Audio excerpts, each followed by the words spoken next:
They just said, you're no better than anybody else. So he says, oh, really? Watch. We'll get water out of this rock. He didn't mean to say we, not God. Rather, we, not you. Yeah, you think Moses doesn't deserve what God gives. Oh, no, he doesn't deserve it, but God was right. Because had he gotten away with that and gotten them into Israel, they would have worshipped him. That's why he's buried where no man can find him, so that he will never be worshipped. He really is pro-Moses. Yes, for sure. Right. And pro-God, by the way. Yeah. I want to make that clear. Thank you for joining us as we journey through the great book of Exodus. And thank you very much to the DW Plus crew for having the vision and generosity of spirit to make this Exodus seminar, produced at no small cost and substantial risk, freely available to all who are interested on YouTube. Perhaps you might consider a Daily Wire Plus subscription. It's a bastion of free speech, and we have great content there with much more to come. We journeyed to Athens, Rome, and Jerusalem to film a 4-part documentary series on Western civilization, and have additionally recorded specials on marriage, vision, the pitfalls and opportunities for adventure and masculinity, all of which are exclusively available there. These join many of the Beyond Order public lectures that made up my recent tour and my extensive back catalog, fully uncensored. Onward and upward.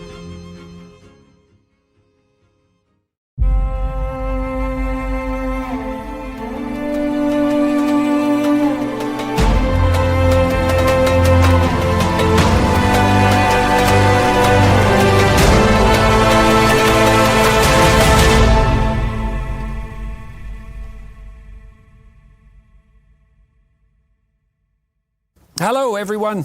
I'm pleased and disappointed to announce that this is the last episode of the Exodus Seminar. Pleased because we are coming to an end, and by the looks of things, a successful end, and disappointed because it's been great fun and very deep and meaningful process, and so there's some sadness in it coming to an end. So, but having said that, we're going to continue our journey, and we'll begin with what we talked about yesterday. So let me catch everybody up about where we are in the seminar and also where the Israelites are. We're just finishing off Numbers, moving to Deuteronomy, and that's where we'll end. And we left the Israelites in the following condition. So the covenant of the second tablets has been established. We talked about that a little bit. The first set of commandments inscribed on stone looked like they were a bit harsh, or the Israelites couldn't live up to them. You know, you can interpret it one way or another.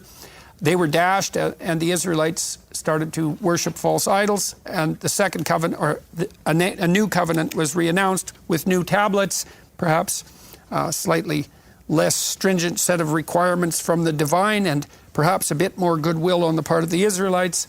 Remains to be seen. And that means the state of Israel has been established now. Nonetheless, the Israelites are still in the desert.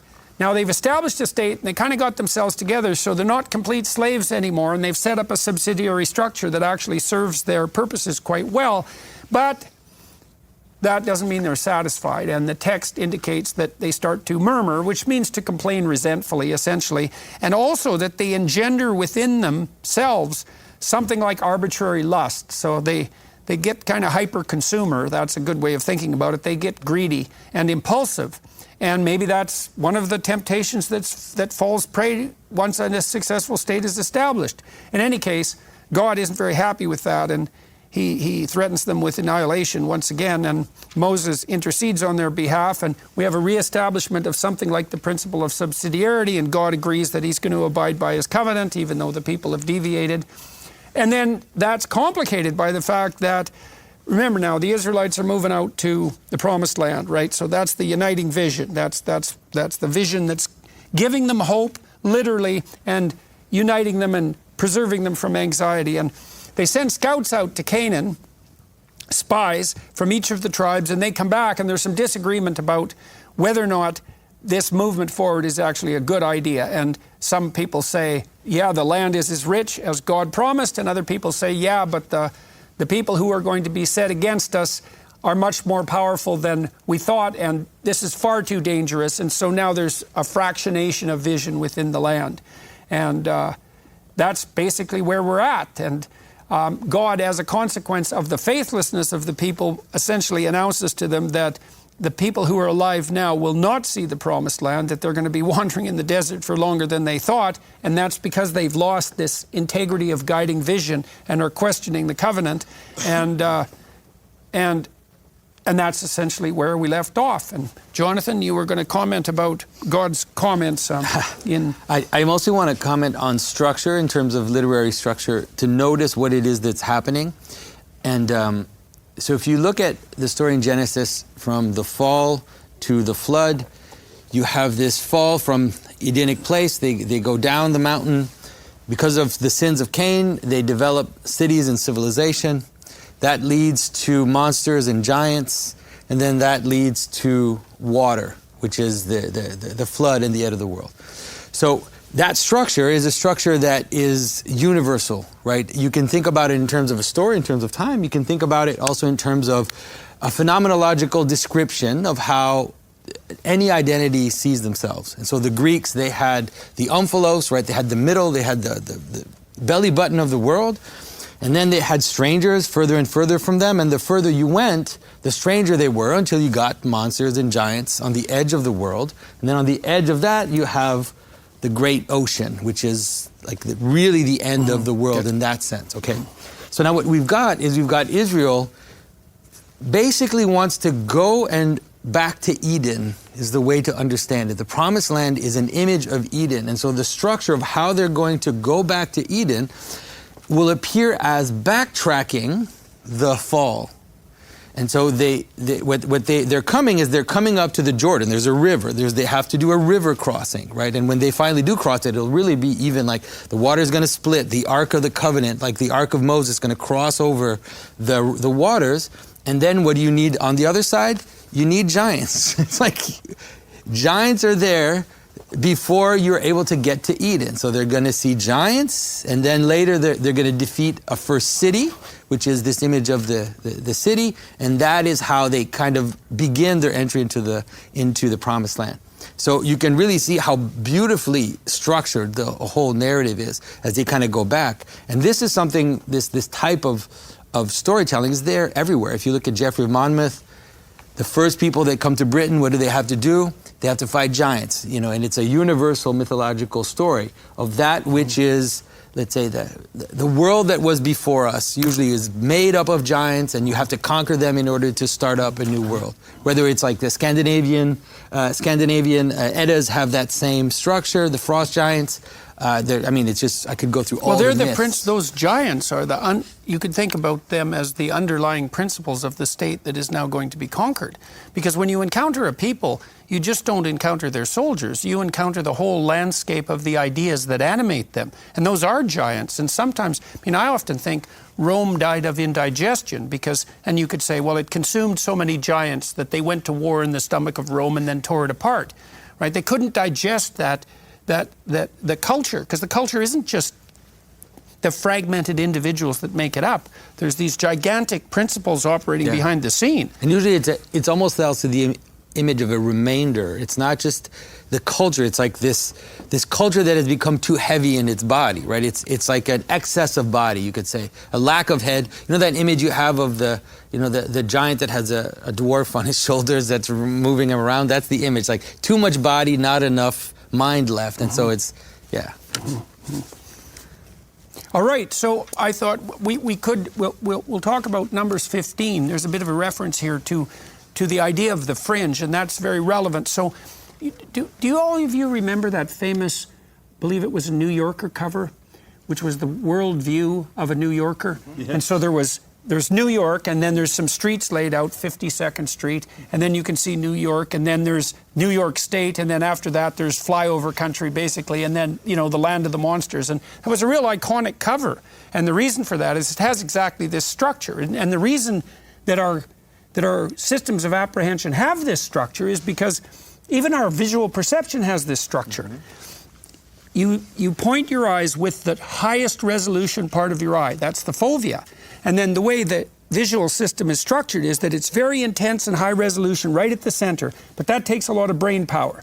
And then you have concentric rings that shade into each other around that center until finally about out here, you don't even see in color and you don't see shapes. You see vague shapes, and then it fades into blackness itself, or into non-being, really, beyond blackness. And so what that means is that even every aspect of an elementary perception has exactly the same structure. A sacred center that defines the unifying point of the perception that fades out into the fringes along the edges.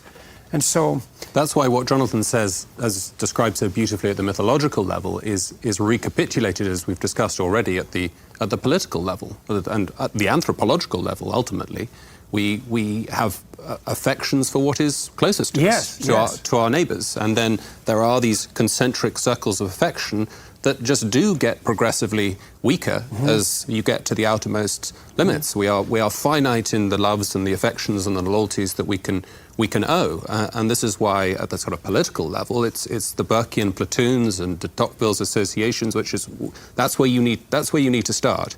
It's not to say that it's not possible to think of ourselves as a global community, but that is always going to be what commands the weakest form of loyalty and affection. Well, it also takes a tremendous amount of work. Like if you walk into a novel visual landscape, you can point your eyes everywhere and make a detailed map, but it takes an awful lot of effort, right?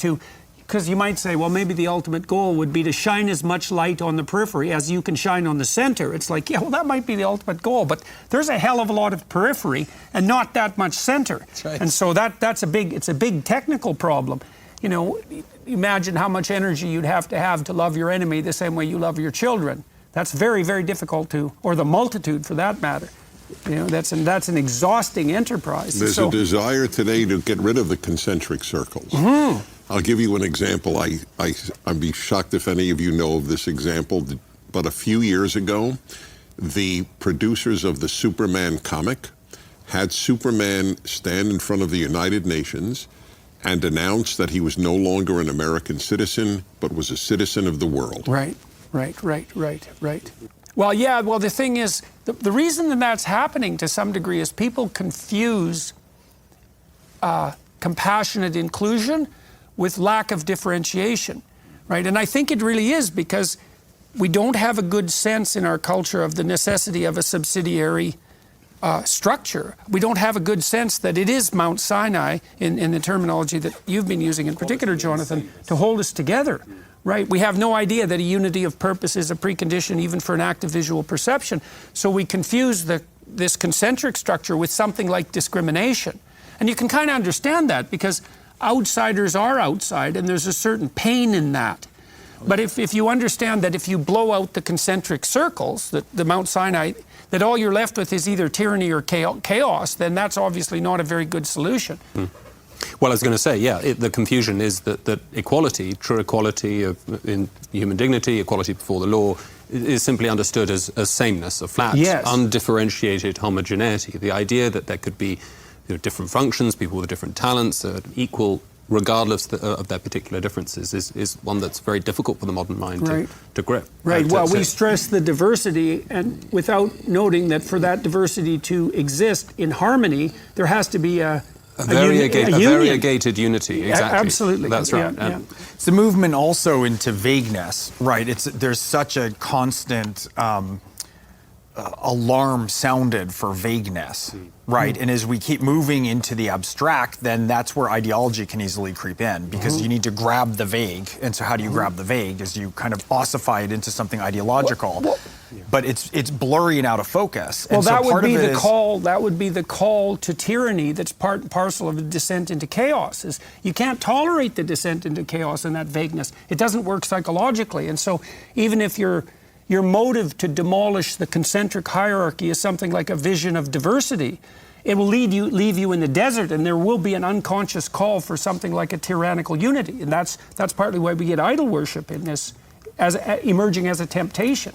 And isn't there an irony here that for all the insistence upon equality, the very foundation for that equality in Western culture, i.e. the idea that human beings are made in the imago Dei, in the image of God, has been lost, of course. So it's almost as if, because of the erosion of this foundation, the drive for equality is stressed Yeah. all the more. Well, that's exactly what Nietzsche. That's exactly what Nietzsche claimed would happen when he wrote. Well, when he's particularly in Beyond Good and Evil, he said that was an inevitable. That would be an inevitable consequence. Dennis, then Stephen. It's funny that you called on me. It's like you were reading my mind because I didn't signal I wanted to say anything. But I'm just curious on Nietzsche because you so often cite him, and I don't know nearly as much as you do about him. Just in a nutshell, do you feel he has an unfair reputation? I'm a great admirer of Nietzsche. I think Nietzsche made two fundamental errors. He identified Christianity with slave morality as such and identified it as a revolt of the weak against the strong. Now, the thing is, Nietzsche knew that there was a strain, I would say, in Protestant liberalism that was going to elevate and glorify victimization.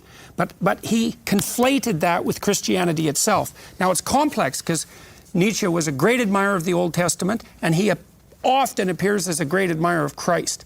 But he's not an admirer of, say, carelessly institutionalized Christianity. And he was grappling with this problem that the elevation of the victim was going to become a cataclysm. And so he's complicated, and I also think of him as a beneficial critic of Christianity in some sense. But it's unfair. He's like, people think, the public mind, to the extent they know him, they think he's a proto-Nazi. Yeah, well, his sister, who got a hold of his notebooks after he was dead, married a very well-known and prominent anti-Semite and edited Nietzsche's texts in a way that tilted it towards something that the Nazis could eventually use. Though Nietzsche made explicit comments continually about the pathology of anti-Semitism. He was not happy with that at all. Now, the other mistake Nietzsche made, which was a big one, and maybe the biggest mistake, was that he believed that people could create their own values. Now, he thought a new type of man would have to come into being to do that. And then the psychoanalysts... Was that the Übermensch? That's the Übermensch, yeah. And Nietzsche also talked about the will to power. And dimwit fascists think about that as power. But that isn't what Nietzsche meant. What Nietzsche actually meant was something like that life was oriented around a driving force to the kind of unity that we've been talking about that has to even bind perception. And Nietzsche described that as what's been translated in English as will to power. But he didn't mean by power use of compulsion and force. But the Nazi interpreters of Nietzsche certainly interpreted it in that manner. And he was the son of a Lutheran pastor. Right. And when Bach's Matthew Passion was performed in Basel, because it was lost for a long time, it was rediscovered, and then performed in Basel, and Nietzsche wept publicly at the performance of the Matthew Passion. So it's ironic that this most celebrated atheist of the recent period should have been weeping at I think the narrative. it's worth saying as well in the context of Nietzsche that he does pay both Judaism and Christianity the backhanded compliment of assuming that morality and moral order, a morally patterned universe goes hand in hand, is kind of completely complicit with a commitment to monotheism. And he's absolutely clear about that. So when Nietzsche announces the death of God, and thus Spake Zarathustra, it is not triumphant. He says, we will never get enough water to wash away the blood. So he understands that this is a cataclysm. He says, all that is holy has now bled to death under our knives. So if one were to read one of his works, what Beyond would you Good and recommend? Evil. That's what I thought. Yeah, not Okay. Thus Spake Zarathustra. Yeah, Beyond Good and Evil. I just wanted to make a brief comment about the sort of 13 and 14, the spies going up. It seems to me there's something very powerful psychologically to draw from this, and that this is a really key moment in the text when we were talking about they're not being able to enter the promised land. So what's happened here is that the spies have gone up and they've come back, and Caleb says, it's great, the land is ready there for the taking, we can do it, and the others with him, they don't just say, well, it's harder than you think or something. They actually lie about what they've seen. They dishonestly represent what they've seen on this, what was, you might say, should have been further delineating the ideal or the goal. In fact, they travesty that. They betray it. And as a result of that, the Israelites are not able to enter. And so, one can read that and say, well, God is a bit of a hard ass or whatever. But in fact, I think we've been saying so often in the last while, in fact, this is descriptive. And I've been thinking about this psychologically since we read this yesterday. What does this mean? And, we're all, let's say, and Jordan, you're so good at helping people see this, we're all called to be, a higher, better, deeper, fuller version of what we are in potential. It's there. And it's going to be difficult. It would take humility and perseverance and who knows what else in each of our particular ways. But I think we do this to certainly I think we do this to ourselves.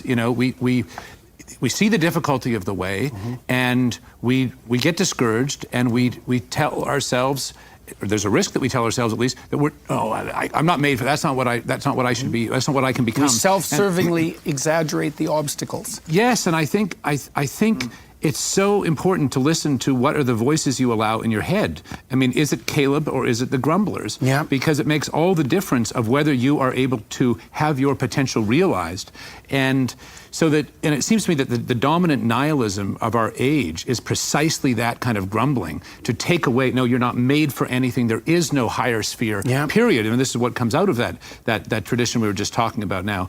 And so I think it's worth thinking about what the psychological dimension of this, because of course the whole of Exodus in a way is the answer to that problem. Well, you've got something that's very key to this part of the narrative structure, because now the state's been established and the Israelites are actually not doing too bad, even though they're in the desert. And so, as you said, now when you're in that situation, the battle in your own mind, and this is a dialogical battle between different camps of personality in a real way, is, do we move forward forthrightly in accordance with our vision, even though we may have to battle giants along the way, or do we fall prey to the murmuring, to the lusts, to the nihilism, to the discontent, and to those who are discontented, and allow ourselves to be knocked off the track? And we face that, everyone I think faces that within the confines of their own psyche, within their family all the time. There's another piece here I was thinking about when you were talking, Stephen, and that is, we've arrived at a point where they're lying backwards and they're lying forwards, or prevaricating, right? Oh, remember Egypt? Remember how glorifying that was? Oh, look at the size and the numbers of what's ahead. And so they're unhooked. They're unhooked from history, they're unhooked from the past, and they're unhooked moving forward, and they're in succession. So they're floating, right? Yeah. Well, and part of that being unhooked from the past would be, and the vision of the future, is they're also starting to sacrifice the vertical element. Because the vertical element of orientation is at least as in part alignment with the glorious tradition of the past, but also alignment with the divine vision of the future. And that's where we're seeing Moses, right? It goes to the 70 below Moses, right? So all the connections, right? Honesty about the past, right? A clear eye towards what should be hindsight, a clear vision of the reality of the obstacles ahead. You're not going to overinflate them, you're not going to underestimate them. And also the relationship up, which is direct to Moses, they're starting to disintegrate. Yeah, it's not arbitrary. Jordan, one of your lines is, truth is the antidote to suffering, if I'm not mistaken. And that is true. This is not just, we'll tell yourself a different story or something. Right. No, this is true and this is false. And so the renewing of the mind in relation to the higher principle for which you are made, and which is you might say, the actual nature of things, is, you might say, the antidote to our own self-delusion. A word on Caleb. Caleb is another non-Hebrew stock hero in the Torah. It's Kalev ben Yefuneh HaKnizi, Caleb the son of Yefuneh, or Jefuneh the Kenizzite. The Torah goes out of its way to tell you this is not a Hebrew. Oh, so it's another noble outsider. So you have the daughter of Pharaoh, you have Noah, you have Jethro, and you have Caleb, one of the only two spies to say we can conquer Canaan. The non-Jewish stock hero. So he's like the grateful immigrant. Yeah. And absolutely, which we need more. Right. But I just again want to note, the Jews come out pretty poorly in the Torah. Right. The non-Jews come out quite well. Yeah, I want to just point out just one last, thing, just for people who love the beautiful structure of how the text lays itself out. One of the possible readings of the name Caleb is dog. And so you have Joshua and the dog, the Kenizzite, who take over Canaan. And then Caleb gets the edge of the camp. He gets the periphery of the camp. He's not a Israelite. And so, flash forward to Christ. There's a little wordplay and game happening with Christ when he encounters the Canaanite woman who comes to him and asks Christ, and Christ says, you know, do not give to the dogs that which goes to the children. And then he ultimately says, like, I have not seen such faith, you know, as in her. Yeah, because she says the dogs can eat, at least says, the dogs can eat the crumbs. The crumbs which fall off the edge of the table. Right, and she's referring directly to this story, I think, to Caleb, who gets the edge and who is one of the people that came in with faith into the land. So all these subtle references in the New Testament. Right, and these are the two who produce the positive report. And so it's this unity of the center and the fringe as well that are represented. That's right. Well, it's worth thinking about. Oz. If you read the whole story first, at least for me, you think the golden calf is far worse. It's the big rebellion. But clearly this one is actually just as bad for the Jews. Is that not right? Mm-hmm. Because the punishment, only 3,000 die after the golden calf, an entire adult generation dies off before they can go on. Mm-hmm. Presumably because they're skeptical about the promised land. The Lord had promised it, and they doubted it. Yeah. Well, we have that problem in our culture right now because everybody is so dubious about the future, right? Yeah. We don't have a uniting vision of the future, and to the degree that there is a uniting vision, it's really a vision of timidity in relationship to the impending apocalypse. In a society rife with anti-religious ideologies, it can be incredibly challenging to ground oneself in what you know to be true and good. To keep from descending into distrust, you need to check out Hallow, the #1 prayer app in the world with over 10,000 audio-guided prayers and meditations that will give you the tools to combat the darkness and overcome with the light. With Hallow, you can explore different themes and types of prayer and meditation, such as gratitude, forgiveness, and centering prayer. You can also choose from different lengths of meditation to fit your schedule, whether you have a few minutes or an hour. With its user-friendly interface and hundreds of guided meditations, the Hallow app has quickly become a go-to resource for people seeking spiritual growth and healing. Download the app for free at hallow.com/exodus. You can set reminders and track your progress along the way. So what are you waiting for? Download the Hallow app at hallow.com/exodus. That's hallow.com/exodus. hallow.com/exodus for an exclusive 3-month free trial of all 10,000 plus prayers and meditations. But there's something of Noah, by the way, in this, what's going on, right? The whole generation has to pass, and Noah with his animals cross over the water into the promised land. And I think that's also part of Joshua and Caleb. Is purifying of the people. Oh, yeah. Mm-hmm. Forgive me for the one water. last interjection, but Yeah. You raised this question of Nietzsche, and there's actually a great anti-Semite in 19th century culture, and an anti-Semite in an intellectual sense. I don't mean, and I don't know this, but, well, no, one of Wagner's mentors in the sense of Schopenhauer. So Schopenhauer attacks the Semitic religions, what he thinks of as the Semitic religions, and he thinks of Judaism and Islam. And he says these are idiotic religions because they're life-affirming.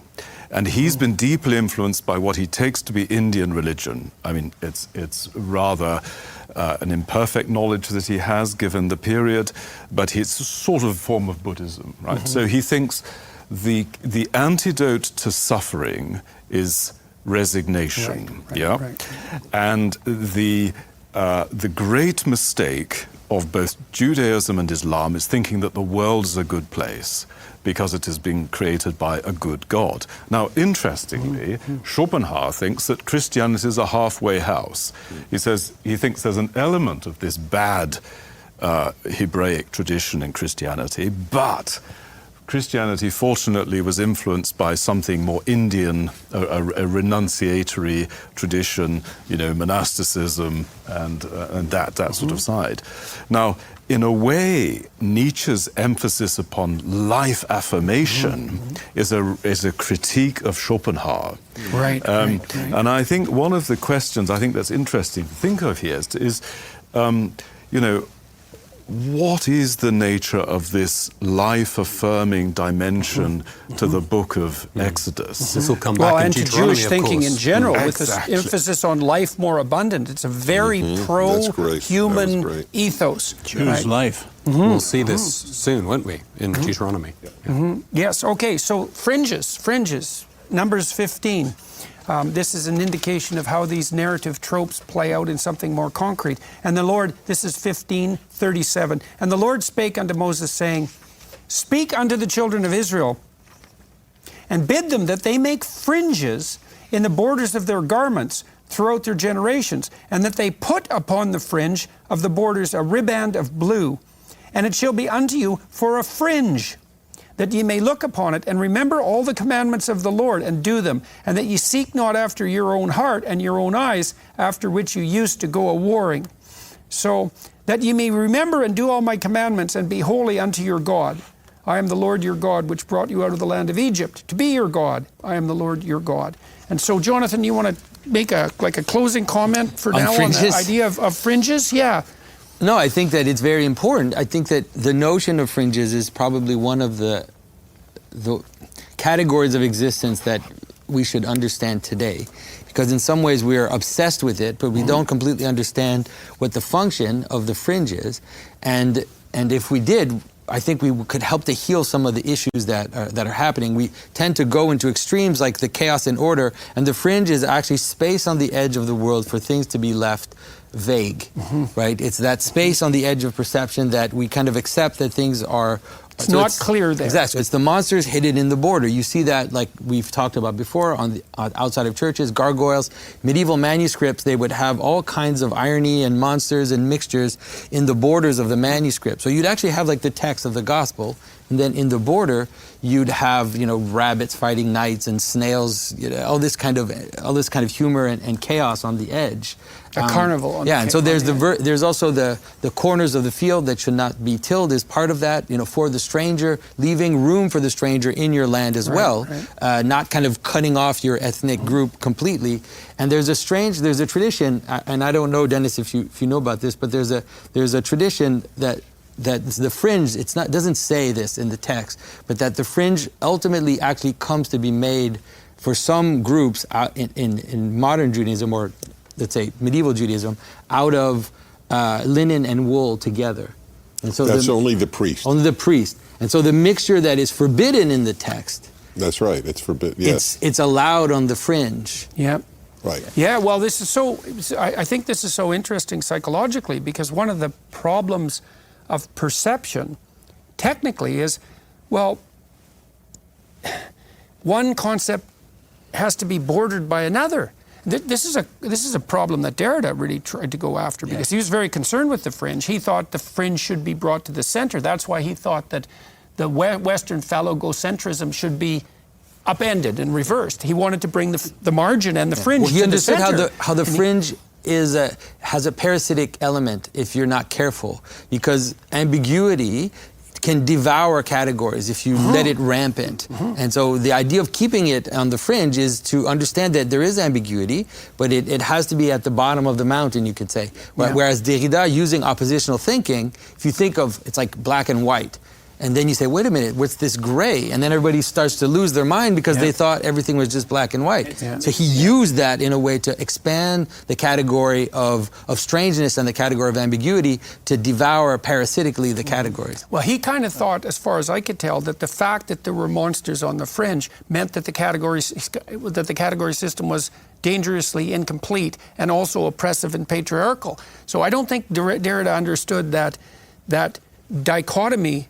No, the gradations between unity and fringe had to be maintained, and that wasn't, the fact that there was a united center and a fringe wasn't merely a consequence of the overlay of a tyrannical patriarchal structure, but a necessity for perception and hierarchical order itself. How do you understand that in terms of freedom and liberty? I mean, Tsar Alexander was described as the Tsar with a telegraph. But although he was autocratic, the Russian Empire was so big that what the little peasant did out on the frontiers, it didn't matter. Right.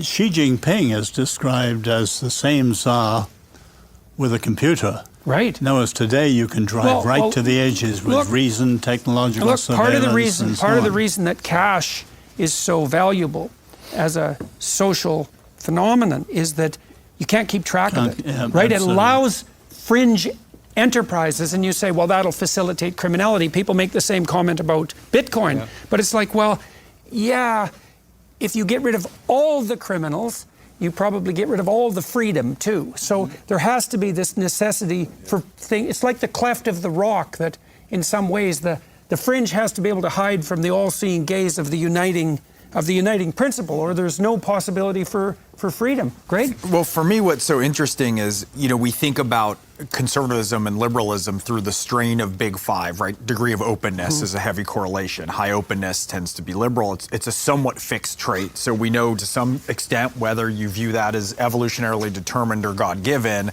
we have a necessity to see things both ways, right? We need walls protecting insider groups from outsider groups. If they're too rigid and unporous, new ideas and people won't get in and will perish and die. I'm reading this now, being somebody who comes from a secular tradition, right? And I'm in transit, as we all are, in terms of figuring out differing meaning. It's so illuminating for me how many times a text which one would identify as inherently conservative makes room for all of this, makes room for the Ethiopian wife, makes room for Caleb, is how I'm accustomed to pronouncing the name. And that the Pharaoh's rigidity, right, and his inability to allow, right, when the slaves are asking for something, it's like, make them gather their own straw now. That if you resist, if you grow angry in the face of it, if you harden against those things, you're turned lily white as a joke, right? And there's a real dialogue in here about the necessity for both of those things when it comes to... Well, your observation is interesting too, because you could say, extending this argument, that the political dialogue in the West, when it's conducted properly, is something like the dialogue between those who stand for the unity of the center and those who stand for the necessity of the fringe, and that always has to be negotiated, because as things transform across time, which they have to inevitably, the relationship between the united center and the fringe has to be somewhat dynamic. And I think the only way we maintain that, well, this is why free speech is so important, is the only way we can retain that dynamic unity is by engaging in a conversation between those who stand for the fringe and those who stand for the center. It's driving a car, right? And so liberalism, proper liberalism, is the gas. Like, we got to get somewhere new, and conservatism is the brake. And if you have one, you stand on it and you go nowhere, and everyone's stubborn and crosses their arms, and the other goes flying off cliffs or into brick walls. And so there's a careful negotiation that's a necessity between both perspectives, and it's been captivating for me, because Pageau is been the expert of the fringe on this, right? In the discussion of the monsters and the different kinds of monsters. A monster of too muchness, that's a conservative monster. A monster of too much hybridization is a liberal monster, and it's like you don't want either of those. Both of those things lead to ill. Well, this is kind of connected to Greg's point. I don't want to go against Pageau's expertise on the fringes as kind of symbolic of chaos, but it's striking that the color is blue. Blue is typically the sort of symbolic of God, of heaven, faith, Loyalty. Loyalty, of course. Royalty, That's what the absolutely. blue is about. Every Jew is a member of the kingdom of priests. Absolutely. So I wonder if there's another dimension here. It's because there are two fringes, by the way. Right. There's a crown. Yeah. A crown is also a fringe. Yeah. The king is also exceptional the other way. Right. And that's something I didn't want to bring into the conversation. It's difficult to understand. The king is not, your king is not British. Yeah. Right? Your king the king is not a citizen, the king is not a subject. The stands king above. transcends. So the crown is actually a type of fringe, but it's a fringe moving up, and there's a fringe moving down. Yeah, Charles III doesn't have a passport. No, so I mean, what artists are like that, by the way. What it would say, the king can't commit crimes, and etc. But so it seems as if the fringes, we can understand the fringes as somehow having a kind of constitutive power. I think it was Chesterton who said that to love anything is to love its limits. And the limits are what creates something. You understand its contours. You understand what it is. You can define it. You can delineate it. And so this is I think there's clearly a symbolism here going on, just as they're on the point of, as it were, reaching the promised land, understanding what this little geographic slice of land is going to be, that they need to understand the importance of the fringes. They need to understand what are the limits that it's make the also- land. It also seems to me that there's a relationship between the conceptualization of the inevitability and necessity of the fringe and the possibility of rationalizing mercy. It's like, well, if you know that, well, you need the unity because, well, we're lost in the desert and aimless without the unity. But the fringe is inevitable. And then you see, well, the fringe is the necessary mediator between categories. You can maintain your allegiance to the unity without becoming dangerously judgmental about the fact that it isn't just the fringe people who don't fit, because it's also the fringes within us, which is, I suppose, also what the clothing represents. Is like you're going to deviate from the divine path continually, and if you were only a worshiper of the unity, let's say, in the perception, you just judge yourself out of existence constantly. So you have to allow for this, like you do with children. You have to allow for this ambiguity around the edges in order to not be a tyrant even to yourself. You can also see it as idiosyncrasy. So it's not just ambiguity. It's like we all have our own idiosyncrasy, let's say, but when we come and sit at the kitchen, at the family table, we don't bring our idiosyncrasies to the table. Just as we gather together in a common space to worship or to do something, we tend to bring that which can be bound together with others. It doesn't mean that our idiosyncrasies and our little habits and our little things don't exist. Mm-hmm. It's just that they remain on the fringe at every level where of they reality. should. So that's part of this process of proper subduing, to keep the fringe, to not oppress the fringe out of existence, but to keep it in its proper place in relationship to Mount Sinai. It's worth noting that for Jews, this is literal. And you will see Orthodox Jews who do wear these fringes, strings, white strings that are hanging. The blue, as you pointed out, James, the blue represents royalty, and it was gotten from a very rare type of snail, which has now been refound, as it were, and now Jews are resuming having techelet, this purple or blue. It's a royal blue. So I just want that people understand this was taken as what the Torah says. You will look on these fringes and remember to do my commandments. Mm-hmm. It's an ethical string around the finger. A great story from the Talmud. Mm-hmm. The Talmud has everything in it. And do you suppose it's as well, is part of this text also the notion that you can look upon the fringes and you can appreciate the fact that they're there, but that shouldn't stop you from orienting yourself towards the central unity in the most fundamental analysis? Not just stop you, it should push you there. Right, should remind you? Yes, remind you. It's what it says, and you will remember. Mm-hmm. That's the verb. So here's a great story that illustrates the power of tzitzit, for the fringes. And it's amazing that it's even in the Talmud, because you would think of it as rather turgid or very scholarly and pious. So it has to do with a young man who was a Torah student, and apparently he went one day to another town to visit a prostitute. And as he was in front of her, he began undressing. And the Talmud says, as he got to his fringes, the tzitzit, they flew up and smacked him in the face. At that point, he remembered why he is wearing the fringes, and he put his clothing back on. And the prostitute said to him, "Do I not find favor in thine eyes?" It was a very cultivated prostitute. and he said, "No, you do very much, but I am reminded by the fringes how I should act." She was so impressed, the Talmud says, she converted to Judaism, and they lived happily ever after. Is that a great story? All right. Number 16, Korach's rebellion. This is another extension of the internecine squabbling that's emerging among the Israelites. Now Korah, the son of Izhar, the son of Kohath, the son of Levi, and Dathan and Abiram, the sons of Eliab, and On, the son of Peleth, sons of Reuben, took men, identifying them as part of a particular tribe, took men, and they rose up before Moses with certain of the children of Israel, 250 princes of the assembly, famous in the congregation, men of renown.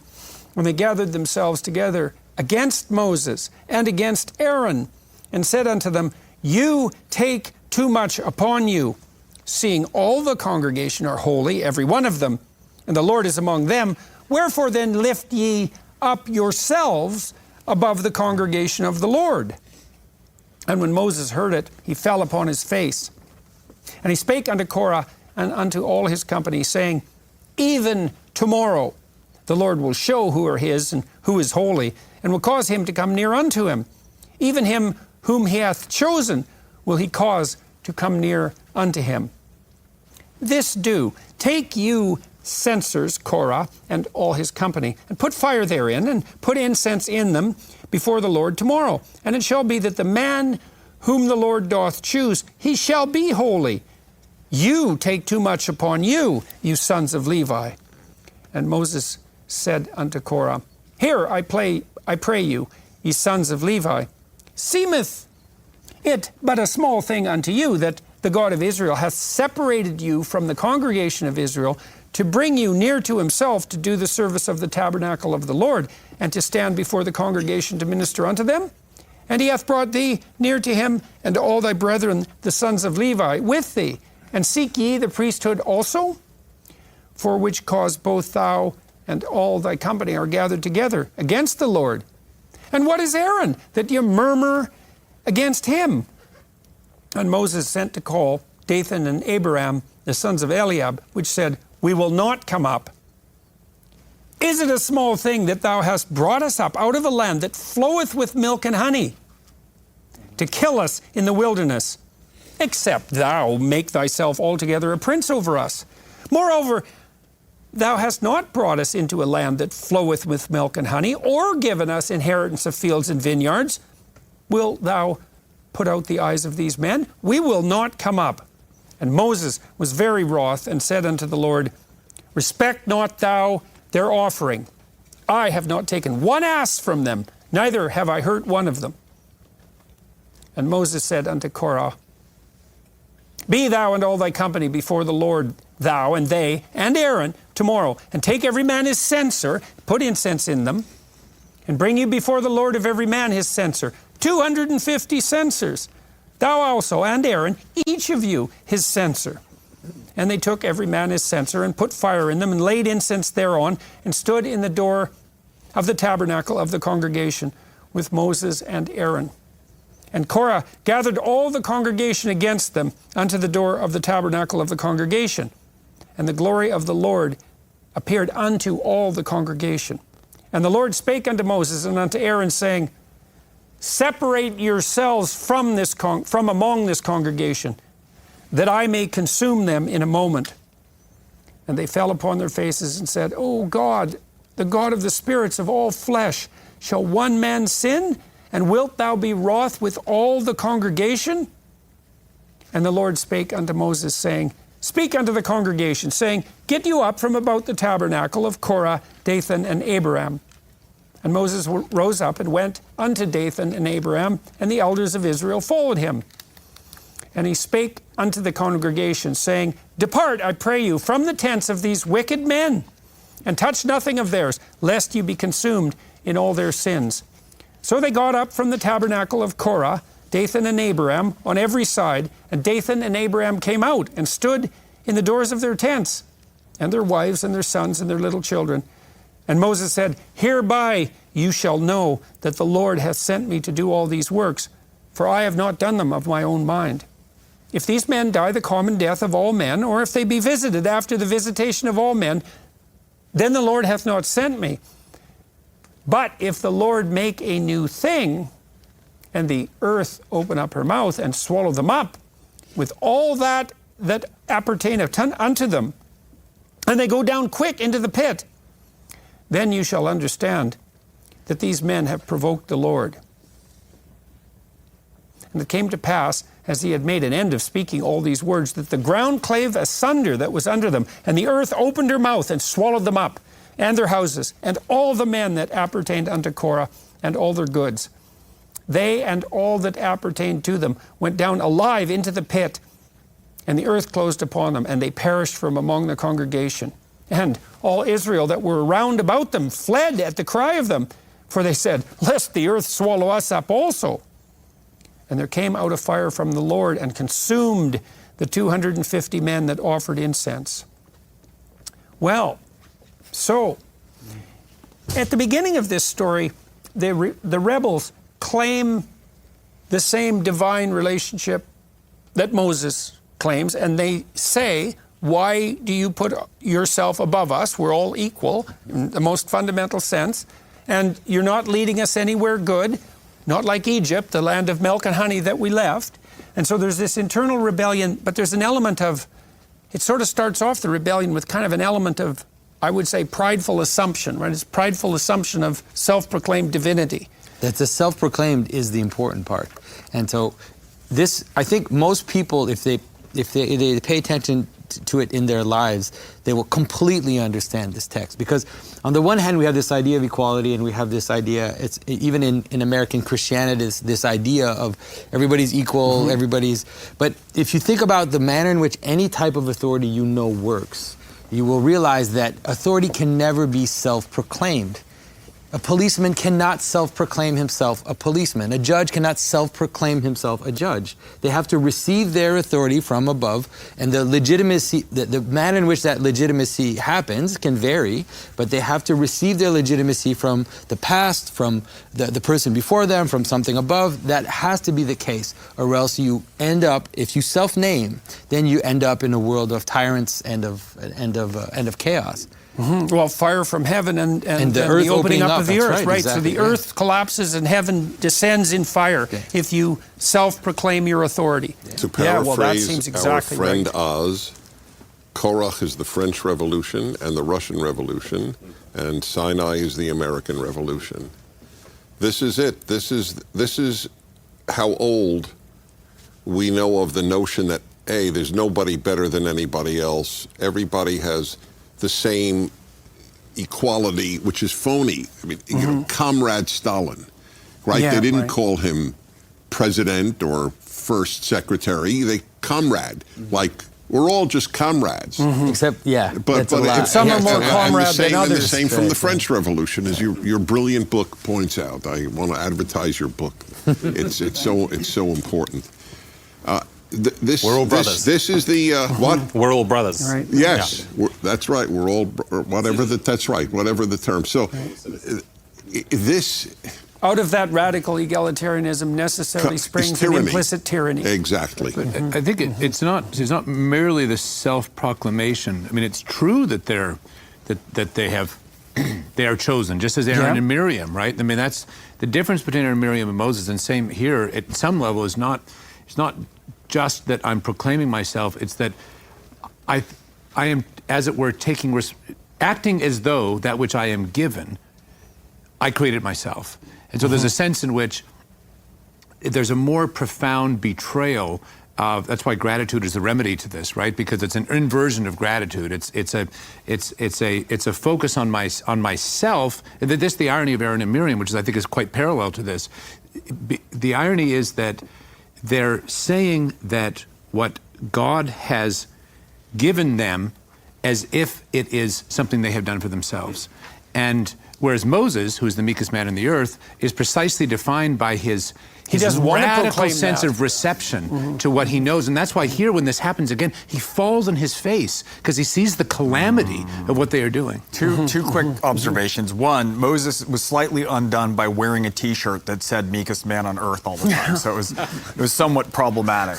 But I just want to marvel for a minute at the crime fiction. There's a great thriller line of dialogue from the Lord here when he says, "Separate yourselves from among this congregation that I may consume them in a moment."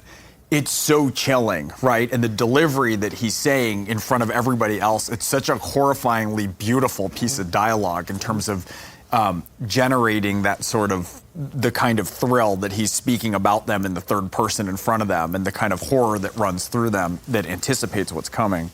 We can also think, too, how hypocritical that claim of what discrimination-free universal brotherhood really is, because no one ever acts like that, ever, once in their life. I mean, if push comes to shove and you're in legal trouble, let's say, or you're in medical trouble, it's kind of the two broad classes of trouble, right? Biological trouble or social trouble.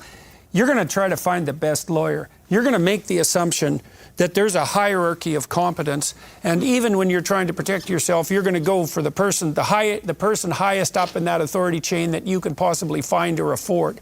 And that's even more the case if you're doing it on behalf of someone you love. So you can screech and squawk about the universal brotherhood of man, eradicating all necessary distinctions, but there isn't a chance in hell that you'll let. Well, and it's the same with regards to sexual selection. I mean, one of the things that I used to say to the students who came after me on the radical egalitarian front is like, no discrimination. It's like, well, what are you going to do? You're just going to lay down in the middle of the street and open your legs? Like, that's the plan? Because one of the things you do with sexual selection, obviously, when you choose a mate, it's the most discriminatory thing you ever do. It's like you exclude virtually everyone. You act as if there's a hierarchy of rank and desirability, and that there isn't anything more, there is no relationship that you enter into that's more fundamental than that. And it's certainly not one of universal access to all comers. That's for sure. We would regard that as the lowest possible form of behavior, and no one would ever do that. So, when they dropped Mr. and Miss and Mrs. from teachers, that was a perfect example of this. In fact, the left says this notion that we're the authority and you're the student. Yeah. Oh, that's nonsense. Yeah. Which begs the question, why are we paying you then? It does beg that question. And apropos brotherly love, brothers are almost paradigmatically agonistic. Right. I mean, Cain and Abel. Right, so that doesn't necessarily solve the problem. Brothers, right. But it's true for everything. It's fractal. You can't, like, what music do you listen to? Do you indiscriminately pick something? Exactly, what book do you read? Where do you put your attention? Well, what restaurant do you want to go to? They have an answer. It's interesting. So I would say to them, so let me ask you something. So Superman comics are on the same level as Dostoevsky, and this is decades ago, caller after caller would tell me on my radio show, yes, I prefer Superman. Dennis, subjectively you defined. Prefer Dostoevsky. There's no better or worse. Yeah. Well, and I think that's often motivated by two things. It's motivated by an unbelievable lack of differentiated taste. And so that's a sin in and of itself. I think a sin against beauty. And it's also motivated by a desire to dispense with responsibility, because you might say, well, everything's equal because I believe in the brotherhood of man. It's like, no, everything's equal because you don't want to do the bloody work necessary to move yourself up a valid hierarchy. That's right. And even within an artistic community where openness is in some ways the predominant of all the traits, you can't have that perspective. So if you give without notes destroying the community. If you give somebody notes on something and they say, well, that's the way that I like it and everything's subjective. It's like everything is not subjective. No. There's a point maybe if you achieve a certain level of expertise and you're getting notes, let's say on your novel, where your opinion can hold equal sway, but there's objective things that can be told to you about ways that it can be improved. Well, and so having an artist within a genre, that would be, we've talked about this before, I mean, you have to satisfy the constraints of the reading community because maybe they're not going to buy your damn book, but you also have to abide by the traditions of the genre, right? So you have a contract with the genre, that's like the spirit of the genre, and you have a contract with your readers, and the source of what is valid criticism is actually that it reflects that horizontal, that vertical alliance with the standards of the genre itself, and also with the implicit contract that you're making with the reader. Right, it's not arbitrary at all. Right, and if you are a master of a form and you want to play with the fringe, remember Picasso could paint gorgeous realism, right? But he was a master of a form who then decided to play and take liberties. Right. You can't start and have that position, right. And you can't start and have a claim that like whatever you think, we're all playing in a high openness artist game. Everything's down to a matter of opinion, and it's not. There's objective rules. There's objective apprenticeship. And so it destroys art also. Value. Yeah, but it destroys even a field in which openness is one of the prevailing Right. It probably values. destroys it more rapidly than anything else, interestingly enough, because all the artist has on his side, given that he's a fringe figure, is the reality of an objective quality that his fringe activity is bringing to truer light. That was true. Well, it was true. Well, that's true. Today he has something else on his side. The New York Times art page. Right. But as soon as you ally yourself with ideology, you're done as an artist. Yeah. Because you're subordinating the only thing that you've got. Then you're creating propaganda. Yeah. It's a different game. Yeah. Oz? To bounce off what Douglas said about the fratricidal, Metternich said very famously at the time of the French Revolution that when he saw what the French brothers did to brothers, if he had a cousin, he said, if he had a brother, he said he would call him cousin. Right. Well, Douglas, it also might be the fact that fratricidal tendency is exacerbated because the hierarchical relationship between brothers is actually in question. So you can imagine if they had established a relationship where the hierarchy was clear, hierarchy of quality. Maybe you do this when you establish an adult relationship with your brother. You see that he's got his domain of specialization and the value he brings to that, and you have yours, and so there's no struggling for position like Jacob and Esau struggled, because that's taken care of. But the reason it's taken care of, this is always the case between people, is that there's a proper hierarchy of rank is established, and everybody accepts the principles by which that hierarchy of rank maintains itself. That is a precondition for peace. I mean, one of the things I tried to stress in my lectures, because so many more radical types come after me because I'm like pro-hierarchy. It's like, well, I knew, you see this in the animal kingdom constantly, is that animals will fight to maintain their hierarchy even if they're at the bottom of the ranks. And the reason for that is animals know full well that full-out bloody war is way worse than just having to subjugate yourself in a lonely manner. So this is perfect. The answer for me, given your true expertise certainly in psychology, I don't relate. I relate to a lot of awful tendencies, like anybody can. But I don't relate to the idea that I don't want my teacher, for example, to be the authority in the classroom. What does that emanate from? Narcissism. Because what narcissists want is unearned reputation. So it's narcissism. Yeah, you bet. It's because I want all the advantages of having the position of authority without having to do any of the work necessary to establish the authority. It's worse than that, Dennis. Like the real devious narcissists, they go way farther than that. They want to destroy the idea of authority and competence itself, because that's actually the impediment to their movement up an arbitrary attentional hierarchy. They want all the attention. That's a narcissist. All the attention, none of the sacrifice. I think there's something else going on, Dennis, too, that there's, along with this sort of theory of teaching, is a theory of truth.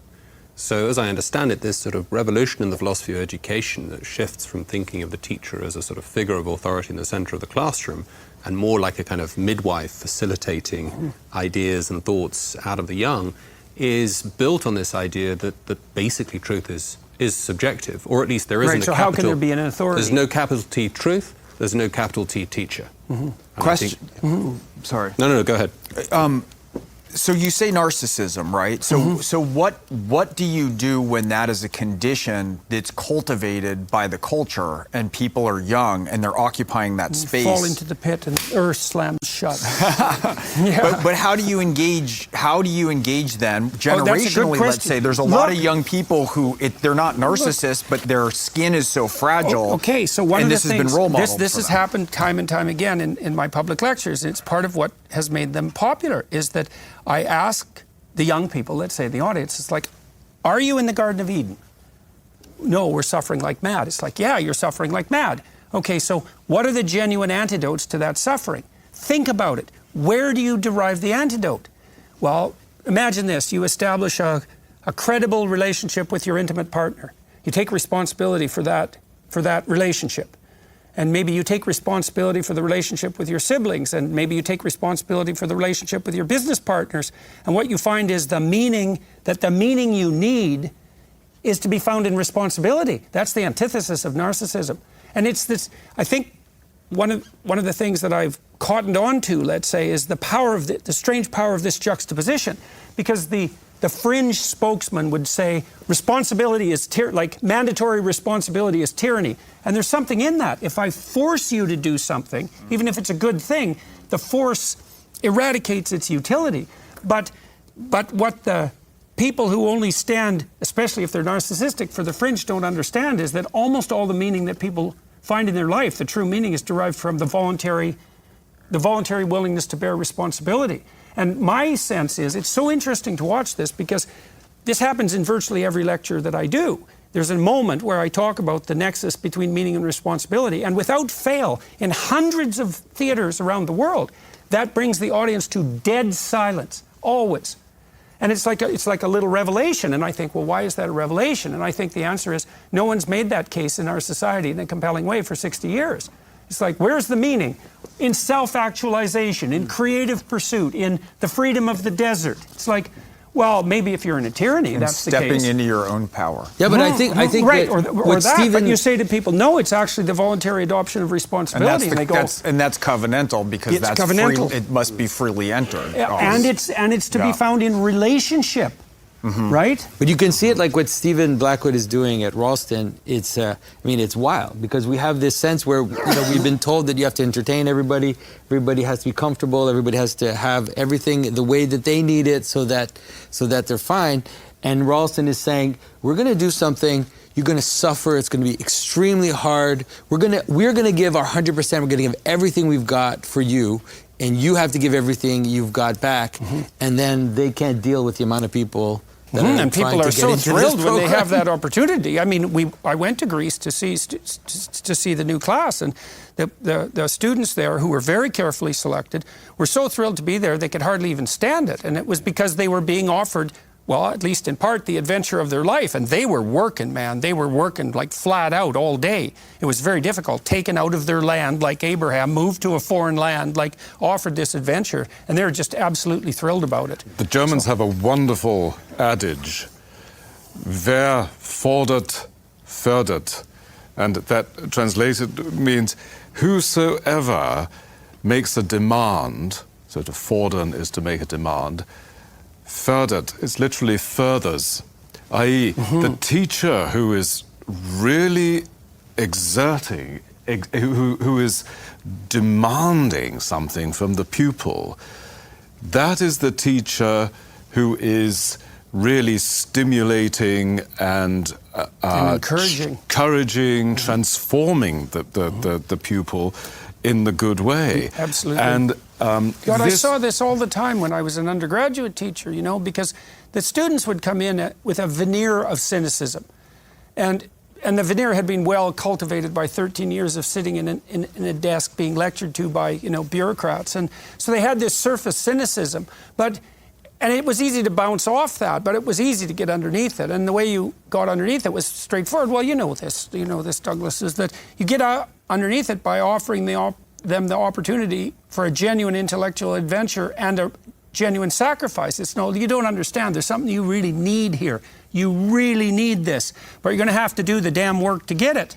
But it's worth it. And students, even the cynical ones, they are so relieved when they encounter something like that happening. They're on your side instantly if you're doing it genuinely. This is why John Vervaeke, for example, at the University of Toronto was so spectacularly successful, because that's exactly what he offered the students. It's like, no, here's an actually meaningful pathway. It's going to take some damn work. Like, it's not something that you can just apprehend in a second like some half-wit ideology.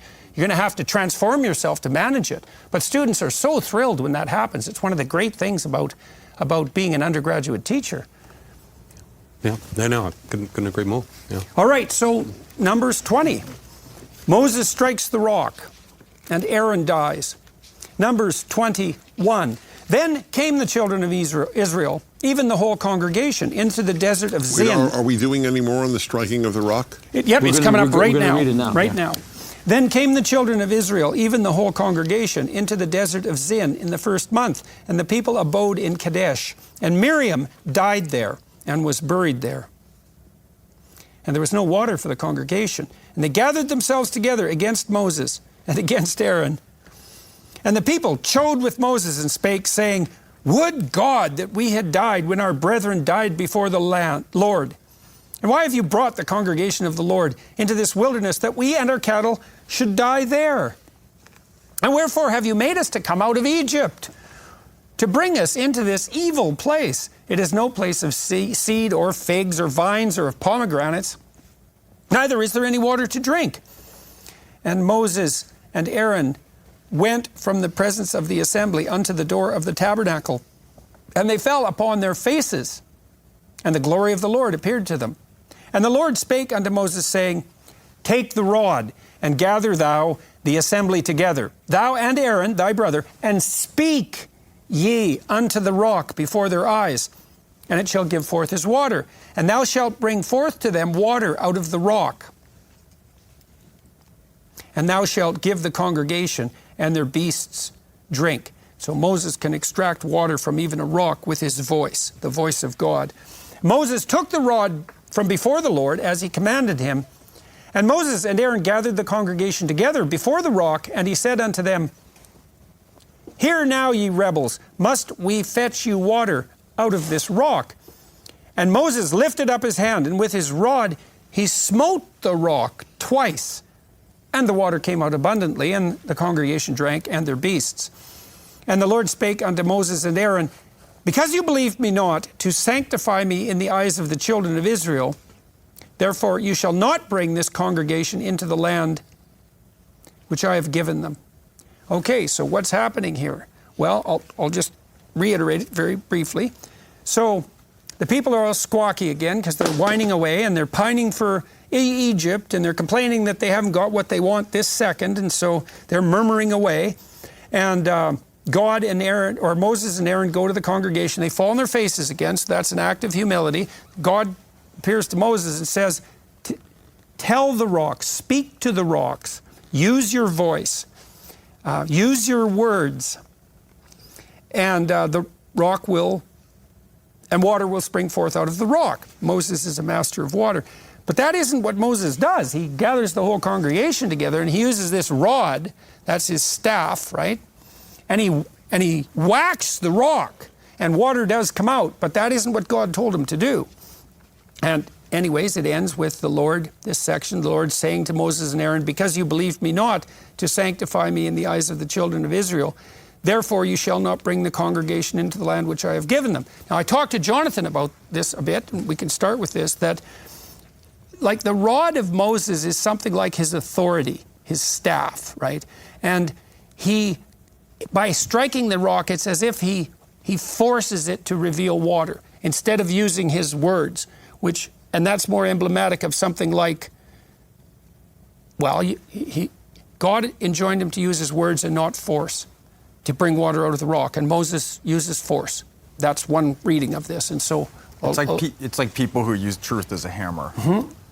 Yeah, well, can you do the right thing by force? And the implication here is perhaps it's really not. important to note that he was told to use the rod in Exodus. So the sin is not that he spoke and that he hit and didn't speak, because he was already commanded in the exact same situation earlier in Exodus to use the rod to hit the rock by God. God said, hit the rock. Mm-hmm. It is totally understandable that people think his sin was that he hit and didn't speak. His sin is not that. This I am certain of. I hate to even speak like that, but I got this from the great Jacob Milgram. This is not my own understanding, but the moment I heard it, I knew he was right. It is that he said, watch how Aaron and I will bring forth water. Okay. That was the sin. Mm-hmm.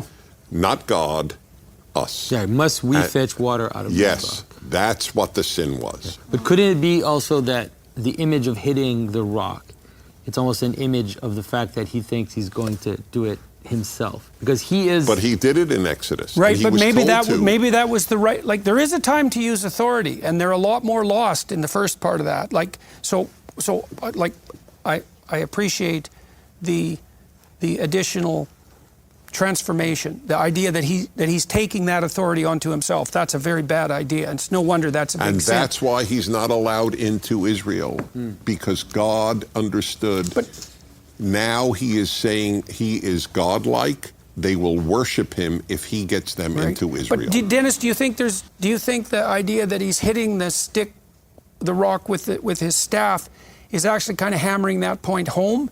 Is because Moses is also using authority rather than his words, and that seems to me a parallel in the narrative structure. My take is that had he not said the words he did, that were the sources of the water, not God, that would have been bad enough. It would have been okay. Yes, that's right. That was the sin. Dennis, in the sense that he knew that he had done it before, Exactly. This is how I did it before. Yes. So now God told him how to do it, and he's like, no, I've done this before, and I'm going to do it the way I know how to do it. So Right. that's what I mean, that hitting the rock, even in narratively, is a reflection of the fact that he thinks that he's the one doing it. Right. It's also a danger, that's a danger that's very common in mythological representations of ossifying heroes, right?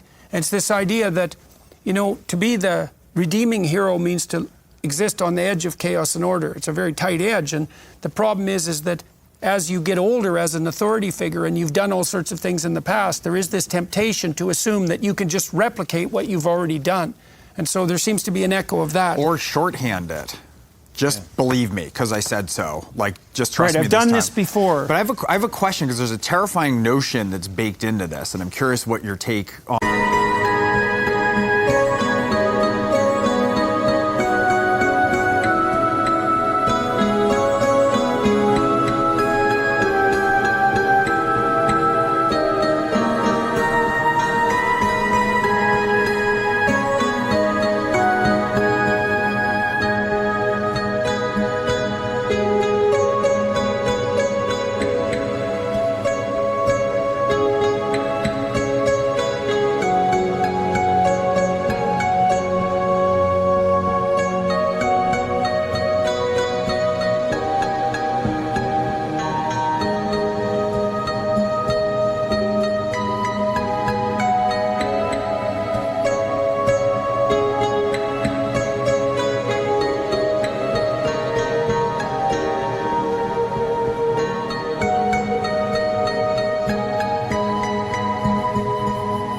It is from the interpretation you've given, which is if Moses is the meekest man on earth, and even he has this sin of pride, then No, it wasn't a sin of pride. Well, it was okay, go ahead. Well, okay, so let's say it's a sin of overstepping his boundaries and claiming glory for himself yes, rather than taking it from even God. though that's not what he meant. They just said, this is right after Korach's rebellion. They just said, you're no better than anybody else. So he says, oh, really? Watch, we'll get water out of this rock. He didn't mean to say we, not God.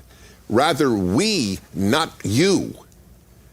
But it didn't matter. It came out as we, not God. But So you really think that's what Moses got matters. gypped in this whole thing? Like Moses really But that's not just a doesn't slip deserve of the this. tongue. That's right. You're right. Doesn't deserve. Is that what you said? Yeah, you think Moses doesn't deserve what God gives. Oh, no. He doesn't deserve it, but God was right.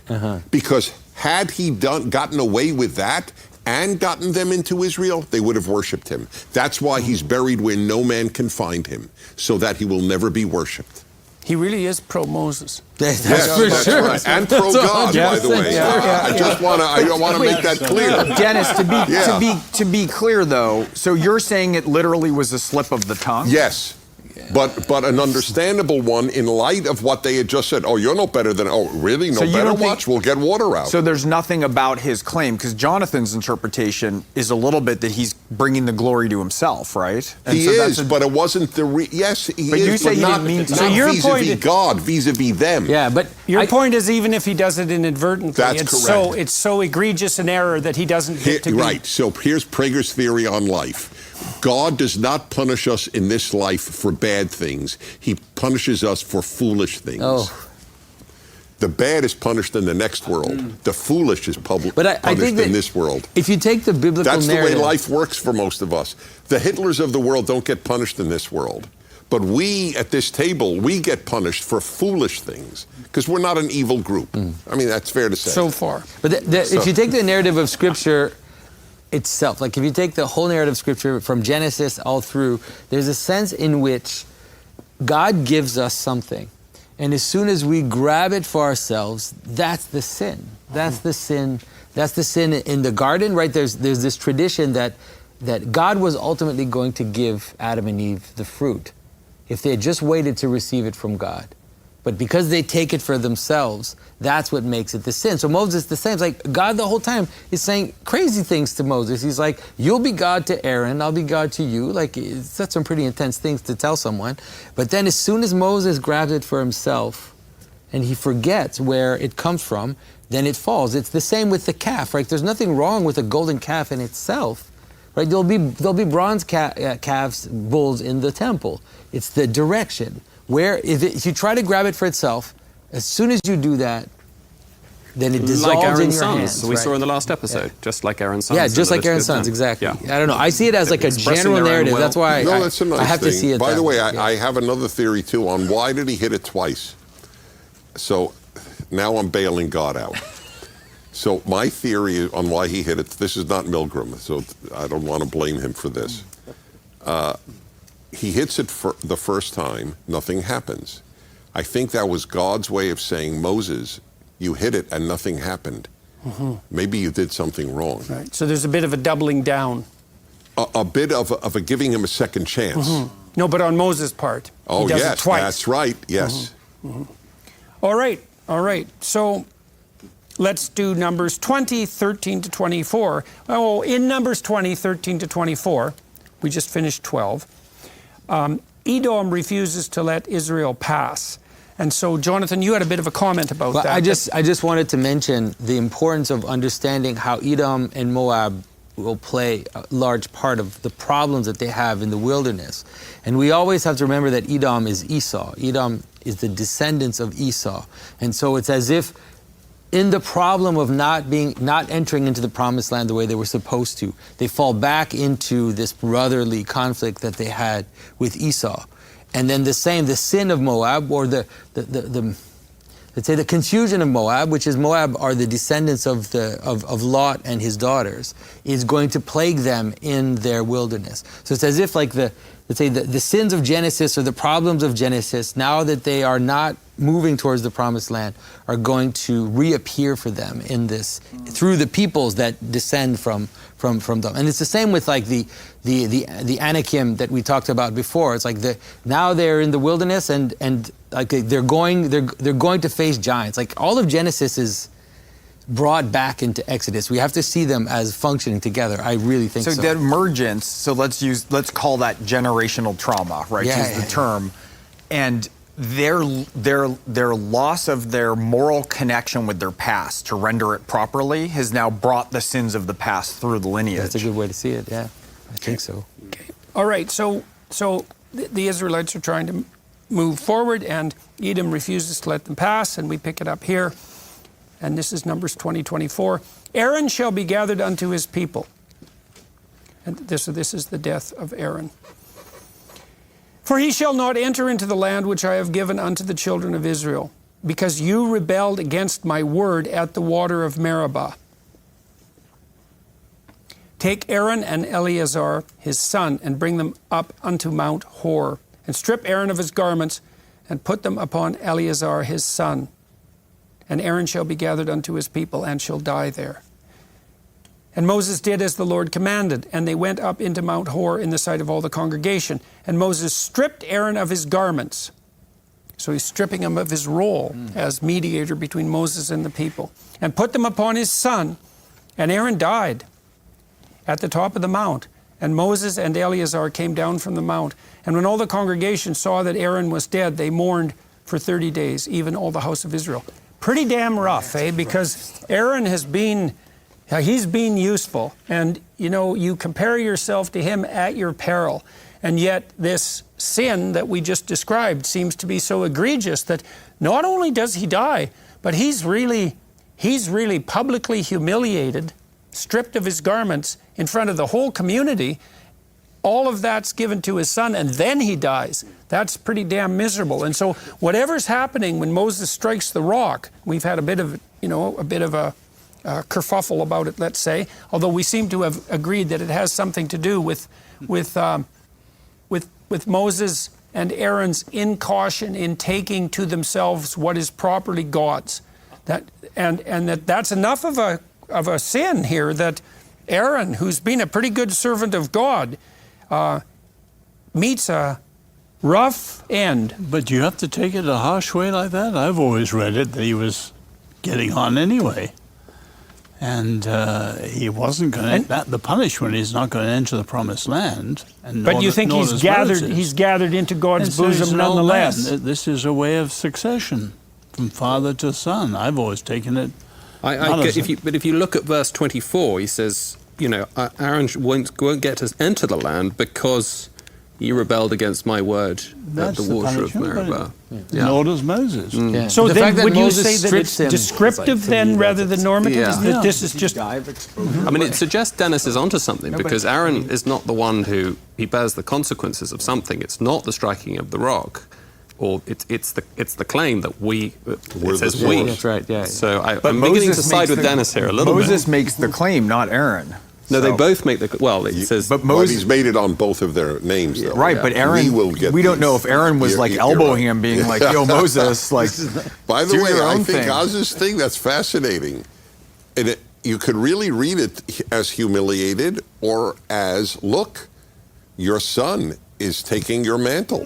What could be more beautiful than that for a father? But it's not him, it's not Aaron who's giving his son Right. his vestments. It's Moses who's stripping Aaron and giving it to his right, son. and Moses is the I don't know, I divine just authority find in it- this situation. Right, So, well- I think find it it so might, tragic. I think so it's tragic. your temperamental, your wonderful temperamental optimism is shining through that interpretation. I don't know. So, If Moses took my talk show and gave it to my son, I would. you think that'd be okay I with would you? be very Yeah. okay. Yeah, Yeah. yeah. Is there something Douglas? of the terrifying, inscrutable God?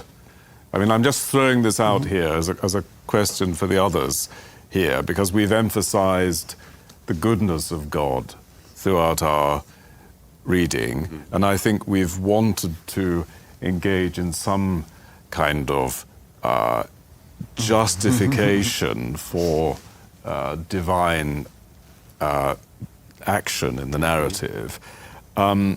But of course, there's the wonderful lines in Job 38 where God answers poor old Job, who's had a really tough time, out of the whirlwind. Who is this that darketh counsel by words without knowledge? Gird up now thy loins like a man, for I will demand of thee and answer thou me. Where wast thou when I created the laid world? the foundations? Right. I mean, I so love it. that sense of, Yes. certainly an implacability, right? Well, So- yes, there's a great Hebrew saying that has comforted me all of my life. 3 words in Hebrew: Lu Yadativ Hayitiv. If I knew him, I'd be him. It's very Well, that's comforting. Nietzsche too. There's If also there's ever God, how could I bear not to be God? there's also, I think, a sense here in which this is exactly the antidote, both for Aaron and for the people, of the sin that Aaron has committed, right? Taking that onto themselves, pretending they're the God and not God. The answer to that is radical humility. And in this case, it's a kind of humiliation because the people have to know. Aaron himself there's a certain sense in which I think you see the kind of purification of Aaron himself. There's this public demonstration that it was the garments that were representing God's, let's say, vocation given to him that were what made Aaron, you might say, a great figure, not Aaron himself. And so you take those off as a way of publicly showing the way forward not to be to commit the sin as Aaron and Moses have. But that's It's the also- difference between the prophet and the priest, isn't it? The prophet is a person in his own right. The priest is the one who wears the uniform.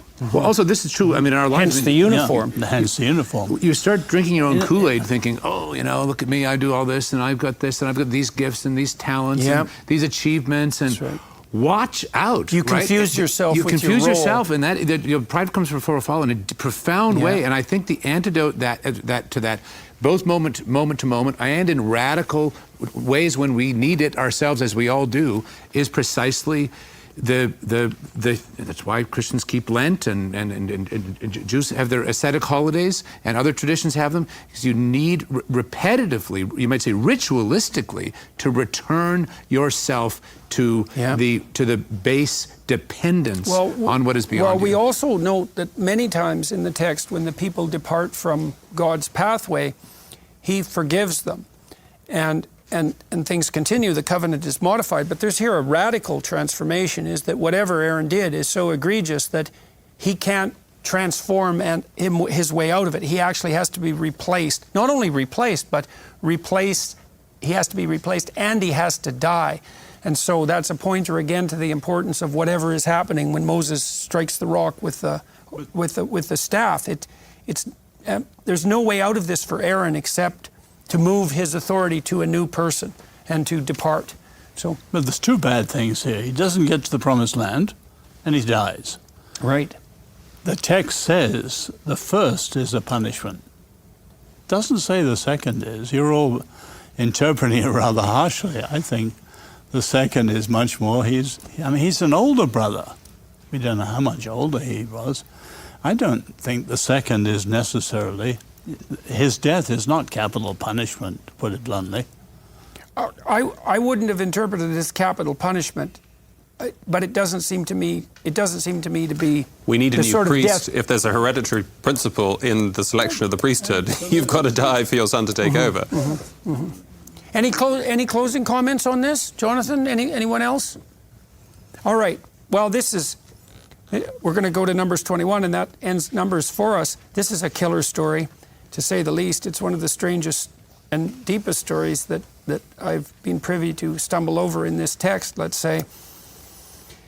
We'll start with Numbers 21:4.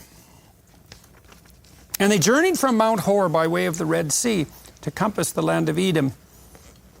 And the soul of the people was much discouraged because of the way. And the people spake up against God and against Moses.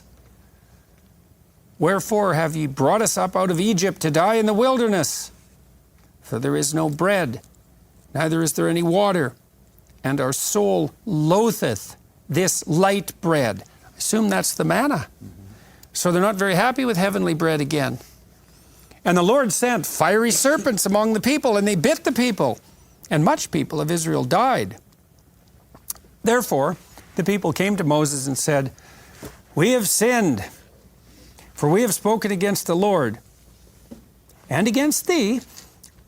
Pray unto the Lord that he take away the serpents from us. And Moses prayed for the people. And the Lord said unto Moses, Make thee a fiery serpent, that's a dragon, and set it upon a pole. And it shall come to pass that everyone that is bitten, when he looketh upon it, shall live. And Moses made a serpent of brass and put it upon a pole. And it came to pass that if a serpent had bitten any man, when he beheld the serpent of brass, he lived. Now there's a couple of very interesting spin-offs of that story. I'll start with a clinical interpretation. And then there's a very interesting reference to this story in the Gospels. And I'll maybe let Jonathan start with that. So this story is extremely interesting from a narrative and a clinical perspective, because maybe this wouldn't be as powerful narratively, but it would have made sense, you know. So the Israelites are getting all uppity again and faithless, and they're worshiping Egypt, and they're squawking and bitching away, and they're sick of heavenly bread, which is pretty pathetic, and they're not coming across well here again. And so God sends in snakes. And I think the reason for that, from the psychological perspective, is that, you know, you're in the desert and you don't have food and water, but you're not that smart, and there's some stupid things you could do, and you will do, that will even make it worse. And so they squawk and complain and murmur. Now not only do they not have the bread they want or the water, but now they have snakes biting them, and that's life, that's for sure. And then, not because they're good, but because there's too many snakes, they decide, well, you know, maybe we're not that sorry, but we better go apologize to God and Moses, because, like, look at all the snakes. And so they get Moses to intercede, begrudgingly, I would suspect, I mean, on the part of the people. And what God does is so strange. It's so remarkably strange, because he could have just got rid of the serpents. He sent the damn things. And it's an echo for me of why there's a snake in the Garden of Eden, by the way. Like, why does God put the snake there? It's Garden of Eden. You need a snake? And the answer to that might be yes, or that it's inevitable. But instead of just getting rid of the snakes, he does this very strange thing. He tells Moses to make an image of a snake, a fiery snake, so a dragon, a fire-breathing serpent, and he tells the people that if they come and look at the fire-breathing serpent, the snake, the poisonous snake, if they look upon it, that they will now be protected from the poison of the snake. And I thought, when I figured what this what this meant psychologically, I thought, oh my God, that's exposure therapy. That's exactly what it is. So in the clinical realm, over the last 100 years, clinicians of all stripes have agreed upon a few things. And one of them is that helping people voluntarily confront that which is poisoning them is curative. And it's not curative because it makes them less afraid. It's curative, and this has been worked out in great technical detail. It's not that they habituate to the danger. That's not what happens. It's that they become braver by voluntarily gazing on that which poisons them. And then that bravery generalizes. And so the actual redemptive process forward is to gaze voluntarily upon the things that poison you while you're along the way. And that's so absolutely remarkable. One of the things you do as a therapist is you calibrate the size of the serpents. You know, you don't want to make, you don't want to expose a 3-year-old to a 50-foot dragon, but you kind of find a serpent that's about the right size. But the upshot, the Freudians will have you walk through the pathology of your past and confront that, right? And the narrative therapists will do the same thing, the cognitive therapists, and the behaviorists take something you're afraid of like an elevator and expose you to it gradually. And you don't get less afraid. And we know that because to begin with, the behaviorists would have people relax, like they do breathing exercises, because the idea you were counter-conditioning them against fear. So you were afraid. You had to see the terrible thing and learn to relax. But then they learned real soon you didn't have to teach anybody to relax. It didn't make a damn bit of difference. You just had to put them on the edge.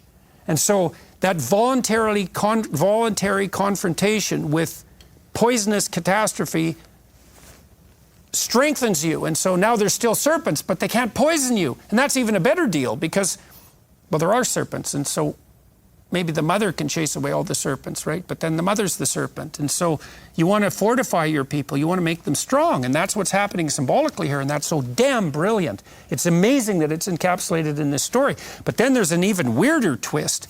And I'll get Jonathan to start the comment on this, because Christ says of himself in the Gospels that he has to be lifted up like this brazen serpent in the desert. And that's a very strange thing for someone to say, because why would Christ assimilate himself to, of all things, a serpent on a post? And then why does he say that he has to be lifted up? And I think the answer to that is that part of what the gospel story does, the Passion of Christ, is it aggregates all the serpents. It's like the gospel, the Passion of Christ is at minimum, it's an account of all the terrible things that could possibly happen to you in your life if all the terrible things that could happen in a life happened to you. So it's like, it's all the serpents. The crucifixion is all the serpents at once. It's betrayal, and it's death, and it's torture, and it's unjust death, and it's being selected for death over a criminal, and it's betrayal of your best friend. It's like everything. And the idea there is that if that is confronted voluntarily and radically accepted, it's simultaneously transcended. And the fact that those narratives stack on top of one another, and they do that because of this reference that Christ makes back to the serpent, is just, I just can't believe that. It's absolutely beyond comprehension. Can I just quickly ask, speaking as a clinician, what does that mean? Let's say you mentioned betrayal. Let's say someone is terrified or afraid of betrayal. What does it mean to confront it? To confront it. Practically, well, how do you do that? Well, part of it is you do it practically. You get the details of the story, exactly what happened, exactly how did this occur. Look at every single detail. Then you help people think, were there weaknesses in your approach that made it more likely that this would occur? So, for example, maybe there's a history of you being betrayed. It's happened to you 4 times, and it's taken you out each time. It's like, well, once, it's the other person. Twice, it's the other person. 3 times, it's you. And so then often what you find in therapy is that people who are betrayed repeatedly are far too trusting and naive. They're too childlike, they're too dependent, they haven't looked on enough serpents in their life, they don't have the eyes of, they're all dove and no snake. And so they get betrayed all the time. And so you help them, and then you also help them contend with the fact of the potential that they could betray people. So there's that evil within them, like Harry Potter being, touched with the soul of Voldemort and being able to talk to snakes. They have to make contact with that possibility within them. And then generally they have to learn to be aggressive. Because people who are naive and then lay themselves open to psychopathic manipulation generally don't have any aggression incorporated within them. So they also have to confront the idea of the serpent within. And so that's part of the way you would step through that. Can you finish your sentence? Having people gaze upon what frightens them. Please finish the sentence. It's fortifies awesome. them. Fortifies them. And that's that. See, the behaviorists faced opposition from the psychoanalysts when they first implemented exposure therapy. The psychoanalysts said, look, they say they're afraid of an elevator, but really the elevator is only a symbol for something like death. And so if you teach them to not be afraid of the elevator, a death fear will just pop up somewhere else. You'll get symptom substitution. And so there's a big argument in the psychological community about this. But what happened is that isn't what happened. But here's why. It's so cool. So I had a client who was afraid of an elevator. And so what we did, first of all, I had her look at pictures of elevators. And that was enough for her for a while. And then we'd go out in the hallway and she'd stand like 100 feet away and just look at an elevator. And the rule was, walk near the elevator till you're nervous, stop, and then just wait till you're not nervous. But look at the damn elevator. When you take someone inside an elevator, they'll look at their feet. You have to say, no, you got to look at the numbers, you know, the display where you are. You have to look at the control panel. You have to investigate with your central vision every element of what you're avoiding, because otherwise you won't accustom yourself to it. You won't get braver. And so then you just put the person on the edge, and then maybe by 3 sessions, they're like right next to the elevator. So now I have my client right next to the elevator, and she hasn't done that for years. I said, look, you have to establish a relationship of trust before you can do this. I said, look, I'm going to push the doors are going to open, and then I'm going to hold the door. And I won't play any tricks. I'm not going to do anything to startle you, because that's a big mistake in those circumstances. I just want you to just look in, and that'll be enough for today. And so she looks in and she goes, that's a tomb. And I thought, yes, that's exactly right, because for her, see, the fantasy for someone who's afraid of an elevator, it's very, very standard fantasy. I'll get trapped in there, the lights will go out, I'll start to have heart palpitations that are indication of a heart attack, because lots of people who have elevator phobias have panic attacks, and they're afraid they're going to have a heart attack. I won't be able to get to the hospital and find a figure of authority. I'll die here. And it'll be even worse if there are people who are in the elevator.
I'll make a bloody fool of myself and humiliate myself, and then I'll die. And so they get both fears, fear of social rejection and humiliation, and of death. But so when they do encounter the elevator and walk in past the threshold, they are walking into the tomb. They're playing out the symbolic realm and the practical realm simultaneously, and that does generalize. And so one of the things you see very frequently in therapy, if you teach people to be more assertive, particularly happens with women, is that, you know, they're dependent and afraid, and so they're over-dependent on their husband, and so then their husband can tyrannize them. And so then you walk the woman through exposure therapy, and she gets braver, and then she'll go home and have a fight with her husband. And husbands often resist the transformation, because as the woman becomes braver by looking at the serpents, she's more willing to take on the tyrant in her husband. And then you get familial resistance to the movement towards health on the part of the client, because, you know, maybe he's all accustomed to having this wife who, you know, never says boo. And that's not so good for him, because she's not very interesting, but, you know, at least he gets to do whatever he wants whenever he wants. It's a stupid trade, but lots of people will make it. But it's so cool that, well, that's in this story, that's the best way to deal with serpents, is not to get rid of them, but to look at them. Like, and we God, made the point so earlier, wise. didn't we, another session, that this is why the whole safety culture in universities is so idiotic. I mean, trigger warnings and, I mean, that, you know, what can be, in a sense, more transforming in a deeply spiritual sense than confronting the inevitable suffering of the human condition. This is why I'm appalled by my professional colleagues. It's like they all know, all of them know, that not only is the idea that you should protect your students from triggers wrong, it's not just wrong. It's the opposite of what you should do. It's not just a lie, it's an anti-truth. They all know that. They won't come out and talk about it. There's some of them. There's two other little pieces I just wanted to comment on. One is that, again, it's like an inoculation, right? So that's another level. You bet. Right, because you That's what a pharmacon is. It's a hair of the dog that bit you. Yeah. And the idea was a tiny bit of the poison right. will cure you. Yeah. And the other thing that's really interesting in this is that, like you said, well, why doesn't he just get rid of all the snakes? And your analysis when you're talking about like habituation doesn't work and that you grow less afraid, the fact is you grow stronger. And that's one of the things is when confronting something, it's so interesting. It's always with you. Your sins are always with you. Your flaws are always with you. You grow up the other parts of yourself stronger in relation to them. Right? And so if you take away the snakes, it takes away the problem. But they're carrying away, you have to carry that fear all the way through. And so much of this is about trying to figure out how to contain. I mean, the Israelites they're like a dark victim-y reflection of Pharaoh's stubbornness again and again and again. Right? It's the other version of that. But they have to grow another part of themselves bigger. That part's always going to be there. There's the golden calf, and 2 minutes later, you're striking the rod twice, and 2 minutes later, right, the ground's opening up and swallowing people. It's the other parts that have to be strengthened. Right. Well, it's so interesting because there's I don't remember what the study of the justification of suffering is called. To justify God despite the fact that the world is rife with suffering. Theodicy. Theodicy. Okay, so what's the theodicy is? No adventure without danger. Okay, but danger brings up the theodicy problem, right? If it's real danger, if it's real peril, what about the suffering of children? And the answer to that is something like be better. Not have the danger go away, not make everything into a peaceful paradise where, the naive can dance and play without fear. That's not it. It's something like, form yourself into the guise of a holy warrior in the most real sense so that you can contend with dragons, not so that they cease to exist. And it's so interesting, too, because you have this fundamental myth that's unbelievably old. Oldest story we have, I would say. It's told in every adventure story. Well, there's no dragons. Well, then there's no gold. Because it's always the dragon that hoards the gold. So does it mean, too, that if you get rid of the dragons, you make everything hyper-safe? Is there's no gold? And that certainly seems to be the case, is you take the spirit out of people by making things hyper-safe, but you might also deprive them of the deepest treasure. And I do talk to my audiences about this around the world. It's like, do you want to be happy, satiated, comfortable, safe, secure? Like if you could have what you wanted, is that what you want? And if it is, how is that different from just being an infant who's asleep? Because you don't even need to be conscious if that's your life. Because you can just seek into unconsciousness when you're satiated. That's what you do after a Thanksgiving meal. You want to be awake. Well, why? Because you have an adventure to undertake. Well, what's the adventure? Well, dragons everywhere, right? But the idea here would be if you can adopt the right attitude towards the dragon transforms itself into gold. That's actually the story of the resurrection, most fundamentally, right? Is that if you accept your catastrophic destiny thoroughly, what you get out of that isn't death and humiliation and the descent into hell. What you get is the eternal resurrection of the human spirit. And that's a walloping story because it turns out to be, you see that in clinical practice over and over again, is that the person grows in proportion to their willingness to voluntarily confront the tragedy of their life. And then you might say, well, what if you did that completely? I know it's a receding goal and an impossibility, but it still begs the question. If you took that all onto yourself as voluntarily as you could, the whole bloody mess as voluntarily as you could, do you simultaneously transmute it? And all the micro stories indicate that the answer to that is yes. So that's something, man. This story, it's one of the stories that I've thought about the most in my life. I wrote an entire play around the meaning of the story and how it's one of the stories that brought me to become Orthodox. It's difficult to explain, but until the beginning, since we started this, I'm trying to avoid always talking about Jesus. I do end up bringing him in. I'm sorry, but I try to avoid smuggling. Just Jesus smuggling, right? But this is a moment where I'm going to do it because I think that the story of the crucifixion is so difficult to understand. It is so, you look on that story and it is so confusing, and we have an intuition. Some people have an intuition that there's something right about it, and we can kind of see it, but it wrecks everything in terms of our narrative. And we have a hint of that in the story of the bronze serpent. In the Garden of Eden, God says, don't eat the fruit or you will die. And then the serpent says, if you eat the fruit, you will be like God. And in some ways, the secret is yes and yes. That's the secret.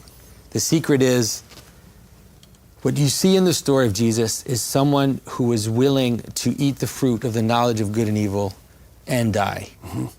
And that's the difference between him and Adam.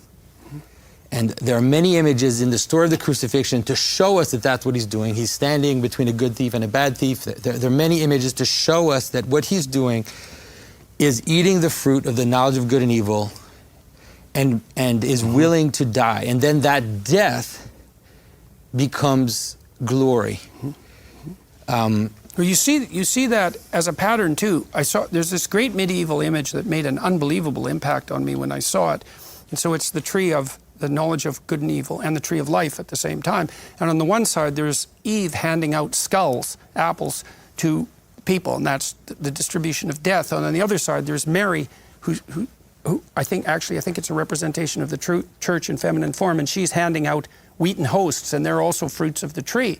And the idea there is that the incorporation of the pattern of Christ's voluntary sacrifice is the medication for the death that's produced as a consequence of the fall. Yeah. And that's, and then to speak of that psychologically only, which is what I'll try to do here, is to say that the idea there is that the medication for the nihilism-inducing, despair-inducing catastrophe of tragedy is not to protect yourself from it or to veil yourself from it, to shield yourself from it, but to voluntarily confront it and investigate it in every painful detail, all of the catastrophe. And that, paradoxically, alleviates the catastrophe. But it's also redemptive, isn't it? I mean, I think Jonathan's absolutely right. It's kind of inevitable, particularly for Christians, to interpret that this kind of Christologically or kind of proleptically looking forward, because that description of that Christ of being lifted up as the serpent is followed immediately by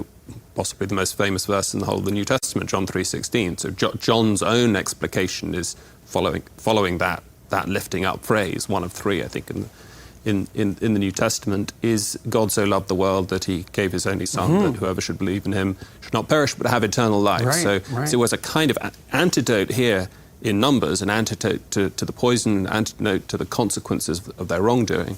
Well, but it's transmuted into eternal life and salvation in the New Testament. With regards to the idea, and correct me where I get this wrong, of the Christological voyage in the Orthodox Church, my understanding of that psychologically is that the degree to which you are capable of acting in a redemptive fashion in the world, so following in the footsteps of Christ, let's say archetypally, is precisely proportionate to the degree that you're willing to voluntarily confront and bear the suffering of life.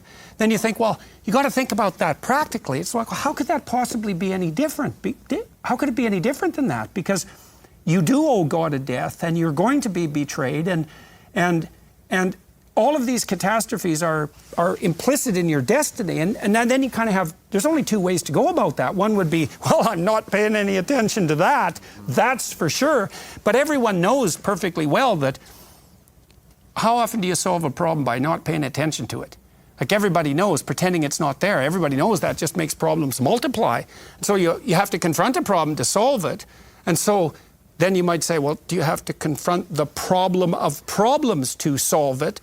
And the answer to that could easily be yes. And then the question is, well, how radical could the solution be? And I would say, well, it seems clear to me from the people I've met who have acted in some redemptive capacity in the world that that's directly proportionate to their existential courage. Those things just seem like bound together inextricably. And so, well, I guess what that means in part is, well, the biblical stories have to be stories about us because, obviously, right, because they're stories about us. And then the question is, well, how deep does that go? And that brings us back to the idea, too, that we're all made in the image of God. and that it's incumbent upon us to act that out in our life to the degree that we can. And then you might say, well, what's the ultimate consequence of acting that out ultimately? And the answer is, well, that's what you find out in your life. But who knows what the upper limit of that is? Certainly you know in the micro details that the people you admire spontaneously, the people even that you might be in awe of, are the people who have borne more than their share of the existential catastrophe of life. And they certainly gleam, their faces shine as a consequence of their capacity to do that. And sometimes unbearably, right? Because they're also simultaneously judges. That person has attained such stature that I'm embarrassed in his presence. I think those are just practical realities. So it's a hell of a lot of information encapsulated in one little story. So, all right, gentlemen, if we're very careful, we can time this perfectly. On to Deuteronomy and the end of the Exodus seminar. I'll recount from Wikipedia again a brief description of Deuteronomy, and then we'll do 2 parts of it. The book of Deuteronomy is the 5th book of the Torah. Chapters 1 to 30 consist of 3 sermons or speeches delivered to the Israelites by Moses on the plains of Moab, shortly before they enter the Promised Land. The first sermon recounts the 40 years of wilderness wanderings which had led to that moment, and ends with an exhortation to observe the law.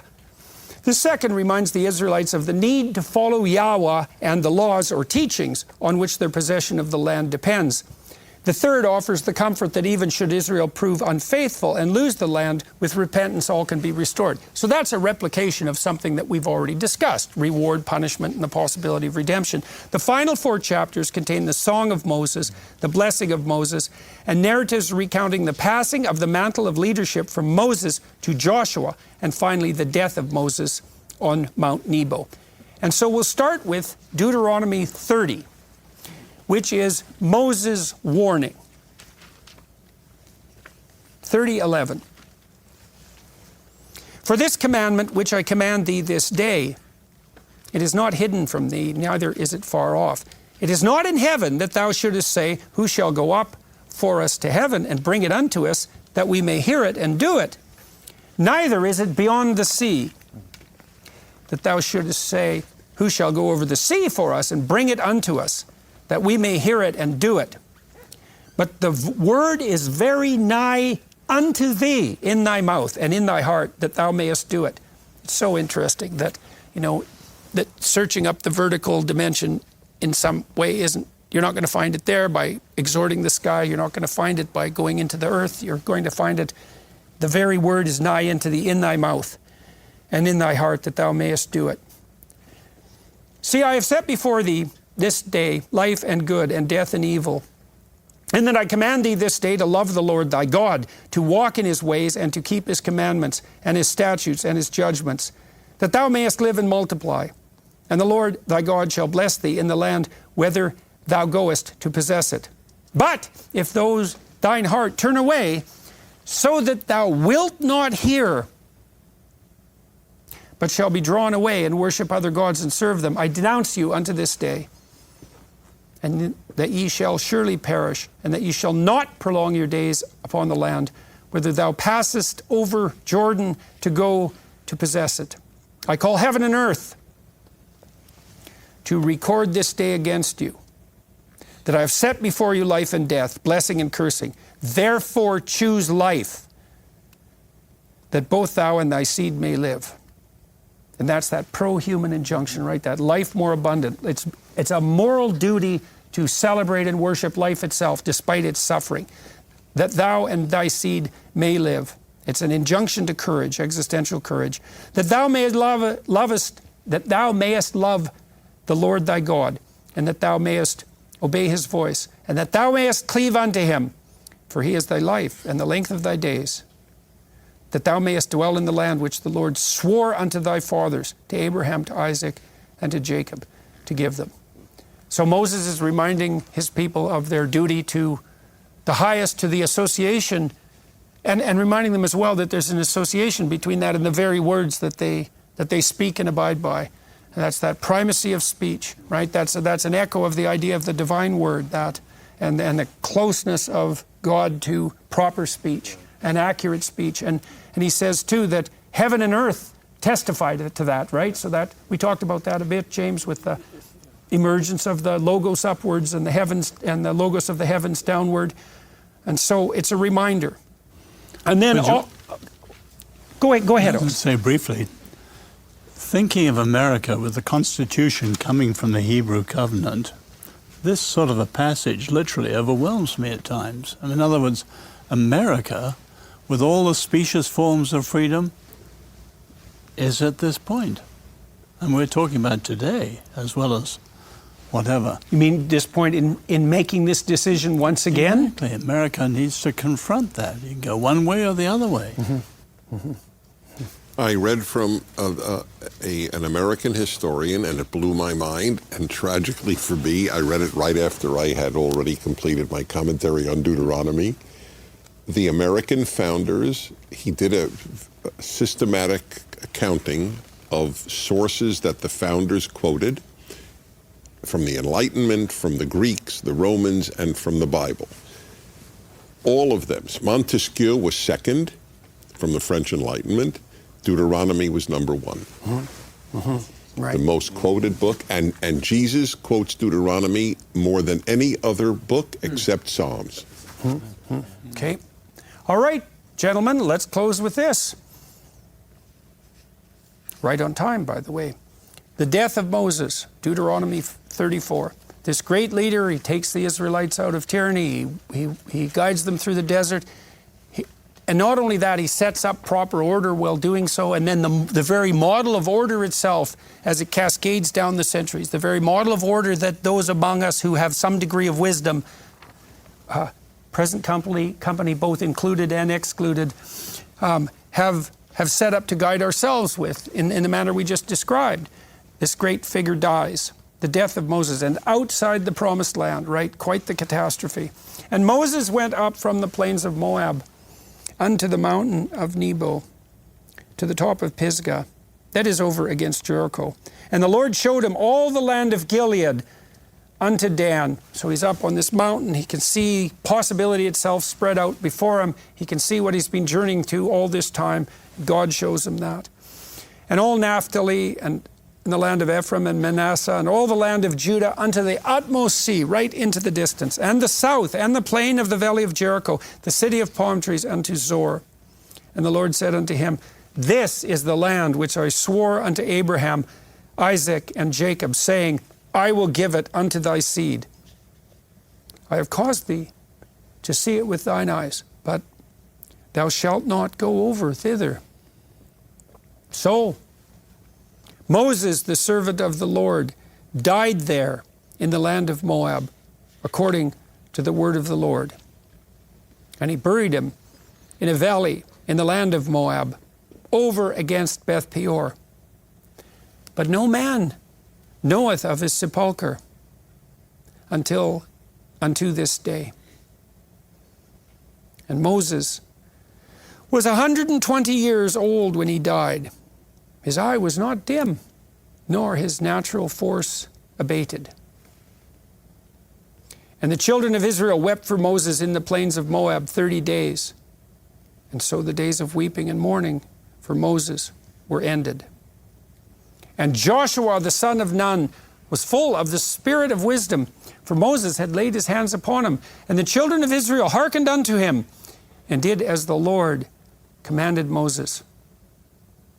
And there arose not a prophet since in Israel like unto Moses, whom the Lord knew face to face, in all the signs and the wonders which the Lord sent him to do in the land of Egypt to Pharaoh, and to all his servants, and to all his land, and in all that mighty hand, and all the great terror which Moses showed in the sight of all Israel.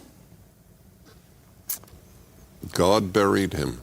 I find this the most touching sentence in the Torah. And the incredible contrast with Pharaoh. All that surrounds the Pharaoh, you think of King Tut and so on. Mm-hmm. Right, and he's buried in anonymity. Yeah. But then again, not, right? Because Moses' tomb is the book of Exodus, and it's outlasted everything. Right, so The man who so was- he got nothing, and yet the most permanent possible tomb imaginable. Yeah, where's Right, the Pharaoh right. now, right? The promise of the rod We know of of the Moses. Pharaoh thanks to this book. Yeah, well, the promise of the rod of Moses devouring the rod of Pharaoh, which even now scholars today will mock as a bunch of a little tribe that is trying to make themselves better than Egypt. What is the story? The story is that where's the Pharaoh now? Right. That happened, right? Egypt Yeah. did convert. Egypt did turn to the God of Abraham. Well, if the Jacob, rod of Moses is Mount Sinai, then it's devoured. Then we better pray it devours up all the serpents. Yes, indeed. Right. But the Right. Torah begins. This is it. Anyway, the Torah begins with, in the beginning, God created the heavens and the earth, and ends with the word Israel. My take is the two great creations, the world and Israel. And Israel, that's we who wrestle with God.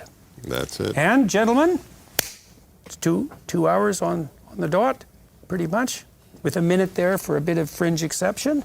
And that's that. We're going to reconvene and discuss for an hour what we've learned. For now, I'd like to thank everybody who's watching and listening to this 16-part walkthrough of Exodus. I'd like to thank the Daily Wire crew for making this possible, for having the faith to double the length of this venture and to embark with us on this journey. And to everyone who's listening who's doing the same, I'd like to thank all of you for taking a substantial amount of time out of your busy lives, first on faith, that this might be an enterprise worth undertaking, and then in a spirit of real fellowship to complete it, because it's been a blast. And so, congratulations, men. We made it out of Israel. Thank you.